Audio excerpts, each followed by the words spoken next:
ಯಾರು ಎಷ್ಟೇ ವಿರೋಧಿಸ್ಲಿ ನನ್ನ ಪಾತ್ ಏನಿದೆ ಅದನ್ನು ಡೈವರ್ಟ್ ಮಾಡಲ್ಲ ಅನ್ನೋದಿದೆಯಲ್ಲ, ಅದು ನಿಮಗೆ ಸರಿನೋ ತಪ್ಪು ಅನ್ಸುತ್ತೆ? ಏನು ಅನ್ಸುತ್ತೆ ನೀವು ಬದ್ಧ ಆಗಿರೋದು ಅದಕ್ಕೆ? ರಾಕೇಶ್ ಅವರೇ, ನಾನು ಬದ್ಧನಾಗಿರೋದು ಯಾಕೆ ಅಂದರೆ ನನ್ನ ಕಣ್ಣಲ್ಲಿ ಸಂವಿಧಾನದ ಪೀಠಿಕೆ ದೃಷ್ಟಿನಲ್ಲಿ ನಾನು ಹೇಳ್ತಿರೋದು ಸತ್ಯ. ಸಮಾಜ ಅದನ್ನು ಒಪ್ಕೊಳ್ಳೋ ಮನಸ್ಥಿತಿ ಇಲ್ಲದೆ ಇದ್ದಾಗ ನಾನು ಬದಲಾಗೋದ್ರಲ್ಲಿ ಅರ್ಥ ಇಲ್ಲ. ಅವ್ರು ಹೇಳೋದ್ರಲ್ಲಿ ಇಲ್ಲ, ಚೇತನ್ ಹೇಳೋದ್ರಲ್ಲಿ ಅಂಕಿಅಂಶಗಳ ಪ್ರಕಾರ ತಪ್ಪಿದೆ, ಚೇತನ್ ಹೇಳೋ ಪ್ರಕಾರ ತರ್ಕದಲ್ಲಿ ತಪ್ಪಿದೆ, ಚೇತನ್ ಹೇಳೋ ಪ್ರಕಾರ ವೈಜ್ಞಾನಿಕವಾಗಿ ತಪ್ಪಿದೆ ಅಂದರೆ ನಾನು ಬದಲಾಯಿಸೋಕ್ಕೆ ತಯಾರಿದ್ದೀನಿ. ಸದ್ಯಕ್ಕೆ ಯಾವುದು ಬದಲಾಯಿಸ್ಕೊಂಡಿಲ್ಲ, ಯಾಕಂದರೆ ಯಾವುದು ಅದನ್ನು ತಪ್ಪಿದೆ ಅಂತ ನನಗೆ ಕ್ಲಿಯರಾಗಿ ಗೊತ್ತಾಗಿಲ್ಲ. ಆದರೆ ನನ್ನ ಗ್ರಹಿಕೆ ಹೆಂಗಿರುತ್ತೆ ಅಂದರೆ 3 ವಿಚಾರಗಳಲ್ಲಿರುತ್ತೆ ರಾಕೇಶ್ ಅವರೇ. ಸಮಾನತೆ, ನ್ಯಾಯ, ವೈಜ್ಞಾನಿಕತೆಯ ದೃಷ್ಟಿಕೋನ. ಸಮಾನತೆ ಅಂದರೆ ಎಲ್ಲರಿಗೂ ಸರಿ ಸಮಾನವಾದ ಅವಕಾಶಗಳು, ಘನತೆ ಮತ್ತು ಆರ್ಥಿಕತೆ ಅನ್ನೋ ಕನಸು. ನ್ಯಾಯ ಅಂದರೆ ತಳಮಟ್ಟದಿಂದ ಏರಿಸೋದು, ಮೇಲಿಂದ ಇಳಿಸೋದು. ಅಂದರೆ ಈ ಒಂದು ಜಾತಿ ವ್ಯವಸ್ಥೆ ಆಗಿರ್ಬೋದು, ತಳಮಟ್ಟದಲ್ಲಿ SC ST ಅಲೆಮಾರಿಗಳನ್ನ ಏರಿಸೋದು, ಆಳ್ತಿರೋ ವರ್ಗಗಳನ್ನ ಒಂದು ಸ್ವಲ್ಪ ಇಳಿಸೋದು. ನೀವೇನು ಶ್ರೇಷ್ಠ ಏನಲ್ಲ, ಆಕಾಶದಿಂದ ಏನು ಉದುರಿಲ್ಲ. ಹಾಗೆ ಬಂಡವಾಳಶಾಹಿ ವ್ಯವಸ್ಥೆ, ತಳಮಟ್ಟದ ಬಡವರು, ಶ್ರಮಜೀವಿಗಳು, ಈ ಕಾಯಕ ಜೀವಿಗಳನ್ನ ಒಂದು ಸ್ವಲ್ಪ ಏರಿಸೋದು, ಅವ್ರಿಗೆ ಆರ್ಥಿಕವಾಗಿ ಘನತೆ ರೀತಿಯಲ್ಲಿ ಏರಿಸೋದು. ಈ ಆಳ್ತಾ ಇರೋ ಈ ಇನ್ಫೋಸಿಸ್ಗಳು, ಈ ಥರ ದೊಡ್ಡ ಕಂಪನಿಗಳು, ಸರ್ಕಾರದಿಂದ 1.5 ಕೋಟಿ ಬೆಳೆ ಬಾಳುವ ಎಕರೆಗೆ 35 ಲಕ್ಷ ಸಿಕ್ಬಿಟ್ಟು ಬೆನಿಫಿಟ್ ಸಿಗೋದು ಅಂತ ಆರೋಪಗಳಿರೋ ಇಂಥವರಿಂದ ಒಂದು ಸ್ವಲ್ಪ ಇಳಿಸ್ಬೇಕು. ಇವ್ರಿಗೆ ಯಾಕೆ? ಹಾಗೆ ಪುರುಷ ಪ್ರಧಾನ ವ್ಯವಸ್ಥೆ, ಮಹಿಳೆಯರು, ಸಲಿಂಗ ಪ್ರೇಮಿಗಳು, ಟ್ರಾನ್ಸ್ಜೆಂಡರ್, ಇವ್ರಿಗೆ ಎಷ್ಟು ಕಷ್ಟ ಆಗ್ತಾ ಇದೆ ಸಮಾಜದಲ್ಲಿ, ಇವ್ರಿಗೂ ಸ್ವಲ್ಪ ಜಾಸ್ತಿ ಅವಕಾಶಗಳು, ಘನತೆ ಕೊಡೋದು. ಆಳ್ತಿರೋ ಗಂಡಸರ ವರ್ಗ ಅದನ್ನು ಸ್ವಲ್ಪ ಪ್ರಶ್ನೆ ಮಾಡೋದು. ಇವತ್ತಿನ ದಿನ ಭ್ರೂಣ ಹತ್ಯೆ ಯಾರನ್ನು ಮಾಡ್ತೀವಿ? ಹುಡುಗರು ಮಾಡಲ್ಲ, ಹುಡುಗಿಯನ್ನು ಮಾಡ್ತೀವಿ. ಇವತ್ತಿನ ದಿನ ಡೌರಿ ಯಾವ ಕಡೆ ಹೋಗುತ್ತೆ? ಇವತ್ತಿನ ದಿನ ಹುಡುಗ ಬಟ್ಟೆ ಏನೇ ಬಟ್ಟೆ ಹಾಕೊಂಡು ಸಿಗರೇಟ್ ಸೇದಿದ್ರು, ಎಣ್ಣೆ ಹೊಡೆದ್ರು ಹುಡುಗರು ಮಾಡ್ತಾರೆ. ಹುಡುಗಿ ಮುಂದೆ ಏನಾದ್ರು ಮಾಡಿದ್ರೆ ಆಕಾಶ ಭೂಮಿ ಒಂದು ಮಾಡಿಬಿಟ್ಟು ಇದೇನೋ ಒಂದು ಸಮಾಜದ ನೈತಿಕತೆನೇ ಹಾಳಾಗೋಗಿದೆ ಅಂತ ಒಂದು ಮನಸ್ಥಿತಿ. ಸೊ ಈ ಒಂದು ಪುರುಷ ಪ್ರಧಾನ ವ್ಯವಸ್ಥೆಯೂ ನಮಗೆ ಸಮಸ್ಯೆ. ಹಾಗೆ ಭಾಷೆಯ ವಿಚಾರಗಳು, ಹೇಗೆ ನಮ್ಮ ಕನ್ನಡ, ನಮ್ಮ ಕರ್ನಾಟಕದ ಭಾಷೆಗಳು, ತುಳು, ಕೊಡವ, ಲಂಬಾಣಿ, ಹಕ್ಕಿ ಪಿಕ್ಕಿ, ಈ ಭಾಷೆಗಳನ್ನ ನಾವು ಸ್ವಲ್ಪ ಅವಕಾಶಗಳು ಜಾಸ್ತಿ ಕೊಡಬೇಕು. ಭಾಷೆಯ ವಿಚಾರಗಳಲ್ಲಿ ಹಿಂದಿ, ಇಂಗ್ಲೀಷ್, ಸಂಸ್ಕೃತ ಯಾವ್ಯಾವ್ದು ಆಳ್ತಾ ಇದ್ದಾವೋ, ಹಿಂದಿ ಅನ್ನೋ ರಾಷ್ಟ್ರೀಯತೆ ಅನ್ನೋದು, ಇಂಗ್ಲೀಷ್ ಅನ್ನೋ ಆರ್ಥಿಕತೆ, ಸಂಸ್ಕೃತ ಅನ್ನೋ ಒಂದು ಸಾಂಸ್ಕೃತಿಕ ಧಾರ್ಮಿಕ ಒಂದು ದಬ್ಬಾಳಿಕೆ, ಈ 3ಅನ್ನು ಸ್ವಲ್ಪ ಇಳಿಸ್ಬೇಕು. ಈ ಒಂದು ಸಮಾನತೆ ಅಂದರೆ ಹಿಂಗೆ ಮಾಡಿದಾಗ ಹಿಂಗೆ ಸರಿ ಸಮಾನವಾದ ಪ್ರಪಂಚ ಸಿಗತ್ತೆ. ಸೊ ನಮಗೆ ಯಾವ ವ್ಯಕ್ತಿ ನಮ್ಮ ಶತ್ರು ಅಲ್ಲ, ಯಾವ ಸಮುದಾಯ ನಮ್ಮ ಶತ್ರು ಅಲ್ಲ, ಯಾವ ಜಾತಿಯವರು ನಮ್ಮ ಶತ್ರು ಅಲ್ಲ. ನಮ್ಮ ಶತ್ರು ಇಡೀ ಅನ್ಯಾಯದ ಭೇದ ಭಾವನೆಯ ವ್ಯವಸ್ಥೆ. ಅದೇ ನಮ್ಮ ಸಂವಿಧಾನದ ಪೀಠಿಕೆಯಲ್ಲಿದೆ. ಅದೇ ನಮಗೆ ಆರ್ಟಿಕಲ್ 51A ಹೆಚ್ಚು ನಮ್ಮ ವೈಜ್ಞಾನಿಕ ಮನಸ್ಥಿತಿ ಕಟ್ಟಬೇಕು ಅಂತ ಹೇಳ್ತಾರೆ. ಅದೇ ನಮ್ಮ ಕಣ್ಣಲ್ಲಿ ಬುದ್ಧ, ಬಸವಣ್ಣ ಶರಣರು, ಬಾಬಾ ಸಾಹೇಬ್ ಅಂಬೇಡ್ಕರ್, ತಂದೆ ಪೆರಿಯಾರ್, ಜ್ಯೋತಿಬಾ ಫುಲೆ, ಸಾವಿತ್ರಿಬಾ ಫುಲೆ ಮತ್ತು ಕುವೆಂಪು, ಇದೇ ವಿಚಾರಗಳು ಅವರು ಮಂಡಿಸಿದ್ರು ಅಂತ ನನ್ನ ಭಾವನೆ ಇದೆ. ಬಟ್ ನಿನ್ನೆ ಆದ ಬೆಳವಣಿಗೆಗಳನ್ನ ನೀವು ಗಮನಿಸಿರ್ತೀರ ಅನ್ಕೊಂತೀರಿ. ನಾಸಿರ್ ಅವರ ಹೇಳಿಕೆಗಳು, ಮಾಧ್ಯಮಗಳನ್ನು ಬೇರೆ ರೀತಿಯಾಗಿ ಮಾತನಾಡಿದ್ದು, ನಡೀರಿ ಅಂತ, ಪಾಕಿಸ್ತಾನ್ ಜಿಂದಾಬಾದ್ ಅನ್ನೋ ಒಂದು ಪದ ಬಳಸಿದ್ದು, ಯಾವ ರೀತಿ ನೋಡ್ತೀರಾ ನೀವು? ಆ ವಿಚಾರದಲ್ಲಿ ನೋಡ್ಬೇಕಂದ್ರೆ ನಾನು ಸ್ವಲ್ಪ ಗಮನಿಸಿ ನೋಡಿದ್ದೀನಿ. ಕೆಲವು ವಿಚಾರಗಳು ಅದನ್ನು, ನಂಬರ್ 1, ಪಾಕಿಸ್ತಾನ್ ಜಿಂದಾಬಾದ್ ಅಂತ ಅವ್ರು ಹೇಳಿಲ್ಲ ಅನ್ಸುತ್ತೆ, ಅವ್ರು ನಾಸಿರ್ ಸಾಬ್ ಜಿಂದಾಬಾದ್ ಅಂತ ಹೇಳಿದ್ದಾರೆ. ಅದನ್ನು ಸ್ಲೋ ಮೋಷನ್ನಲ್ಲಿ ಕೇಳಿದಾಗ, ಫ್ಯಾಕ್ಟ್ ಚೆಕ್ ಮಾಡಿದಾಗ ಅವ್ರು ಪಾಕಿಸ್ತಾನ್ ಜಿಂದಾಬಾದ್ ಅಂದಿಲ್ಲ, ಅವ್ರು ನಾಸಿರ್ ಸಾಬ್ ಜಿಂದಾಬಾದ್ ಅಂತ ಹೇಳಿದ್ದಾರೆ ಅಂತ ನನಗೆ ಕ್ಲಿಯರಾಗಿ ಅನಿಸುತ್ತೆ. ಎರಡನೇದಾಗಿ, ನಾಸಿರ್ ಅವರು ಕೂಡ ಮೀಡಿಯಾದ ಮುಂದೆ ಅಷ್ಟು ರೂಢಾಗಿ ಮಾತಾಡಬಾರ್ದಾಗಿತ್ತು. ನೀವು ಯಾರಾದರೂ ಕೇಳಿದ್ರೆ ಇಲ್ಲ ಅದು ಕೇಳಿ ಬಂದಿಲ್ಲ, ಅದು ನಿಜಾನೂ ಅಲ್ಲ, ಅದು ಹೇಳಿಲ್ಲ, ಹಿಂಗೆ ಹೇಳಿರ್ಬೋದು ಅಂತ ಗಂಭೀರವಾಗಿ ಒಂಥರ ಮೀಡಿಯಾಗೂ ಗೌರವ ಕೊಟ್ಟು ಮಾತಾಡಬೇಕಾಗಿತ್ತು. ಮೂರನೇದಾಗಿ, ರಾತ್ರೋರಾತ್ರಿ ಇದನ್ನು ಮಾಡಿದ್ದಾರೆ ಅಂತ ಬಂದಿದೆ, ಸುಮೋಟೋ ಕೇಸು. ನೀವು ಎವಿಡೆನ್ಸೇ ಸರಿಯಾಗಿ ಇಲ್ಲದೆ ಇದ್ದಾಗ, ನಿಮ್ಗೆ ಅದ್ರ ಮೇಲೆ ಬೇಸಿಸ್ ಇಲ್ಲದೆ ಇದ್ದಾಗ, ಪೊಲೀಸ್ ಮೇಲೆ ನಿಜವಾಗ್ಲೂ ವರ್ಸ್ಟಾಗಿ ಮಾತಾಡೋ ರಾಜಕಾರಣಿಗಳಿದ್ದಾರೆ. ಈಶ್ವರಪ್ಪನವ್ರ ಮಾತುಗಳು ನಾವು ಕೇಳ್ತಾ ಬಂದಿದ್ದೀವಿ, ಯತ್ನಾಳ್ ಅವ್ರ ಮಾತುಗಳು ಕೇಳ್ತಾ ಬಂದಿದ್ದೀವಿ. ಎಷ್ಟೋ ಜನ ಹಿಂಗೆ ನಾನು ಒದ್ದು ಒಳಗಾಗ್ತೀವಿ ಅಂತ ಕಾಂಗ್ರೆಸ್ನವರು ಮಾತಾಡ್ತಾರೆ ಬೇರೆ ಬೇರೆ ರೀತಿಯಲ್ಲಿ. ಇಂಥದ ಮೇಲೆ ಕ್ರಮ ತಗೊಳ್ಳೋದು ಬಿಟ್ಟು ಯಾವುದೋ ಒಂದು ಊಹಾಪೋಹದ ಮೇಲೆ ಕ್ರಮ ತಗೊಳ್ಳೋದು ಪೊಲೀಸು ಅದು ಮಿಸ್ಯೂಸ್ ಆಫ್ ಪವರ್ ಅನಿಸುತ್ತೆ. ಮತ್ತು 4ನೇ ನಾನು ಹೇಳಬೇಕು, ಅದು ಸ್ವಲ್ಪ ಜನರಿಗೆ ಇಷ್ಟ ಆಗಲ್ಲ. ಅದೇನಂದರೆ, ಪಾಕಿಸ್ತಾನ ಜಿಂದಾಬಾದ್ ಅಂದಿದ ತಕ್ಷಣ ಅದೇನು ವಾಕ್ ಸ್ವಾತಂತ್ರ್ಯದಲ್ಲಿ ಪರ್ಮಿಷನ್ ಇರಬೇಕು. ನಮಗೆ ಇವತ್ತಿನ ದಿನ ಅಮೇರಿಕ ದೇಶ ಎಷ್ಟು ಧ್ವಂಸ ಮಾಡಿದೆ ಪ್ರಪಂಚದಾದ್ಯಂತ. ಆದರೆ ಅಲ್ಲಿ ಯಾರು ಪಾಸ್ಪೋರ್ಟ್ ಕೊಟ್ಟರೆ, ಟಿಕೆಟ್ ಕೊಟ್ಟರೆ ಹಿಂದಿಗೆ ಎದ್ದಾಡು ಅಮೇರಿಕ ಹೊರಟ್ಬಿಡ್ತಾರೆ. ಅದೇ ದೇಶದ್ರೋಹಿ ಆಗಲ್ಲ. ಇಸ್ರೇಲ್ ದೇಶ ಇವತ್ತು ನಾಶ ಮಾಡ್ತಾ ಇದೆ, 30,000 ಜನಸೈಡ್ ಮಾಡ್ತಾ ಇದೆ ಪ್ಯಾಲೆಸ್ಟೈನ್ಗೆ. ಪ್ರಧಾನಮಂತ್ರಿ ಮೋದಿಯವರೇ ಇಸ್ರೇಲ್ ಪರವಾಗಿ ನಿಂತ್ಕೊಂಡು ಬ್ಯಾಟಿಂಗ್ ಮಾಡ್ತಾರೆ, ಅದು ಪರವಾಗಿಲ್ಲ.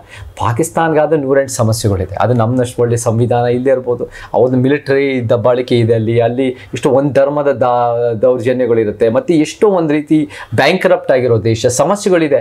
ಅವರು ನಮ್ಮ ಅಕ್ಕ ತಂಗಿಯರು, ಅಣ್ಣ ತಮ್ಮಂದಿರೆ, ನಾವೆಲ್ಲ ಒಡ ಹುಟ್ಟಿದವರು. ಪಾಕಿಸ್ತಾನ ಜಿಂದಾಬಾದ್ ಹೇಳಿ ಬಿಡಿ, ಅದನ್ನ ಅದೇನು ನನಗೇನು ಶತ್ರು ದೇಶ ಅಂತನೂ ಅನ್ಸಲ್ಲ, ಅದು ತಪ್ಪು ಪದ ಅಂತನೂ ಅನ್ಸಲ್ಲ, ನಾನೇನು ಹೇಳಕ್ ಹೋಗಲ್ಲ.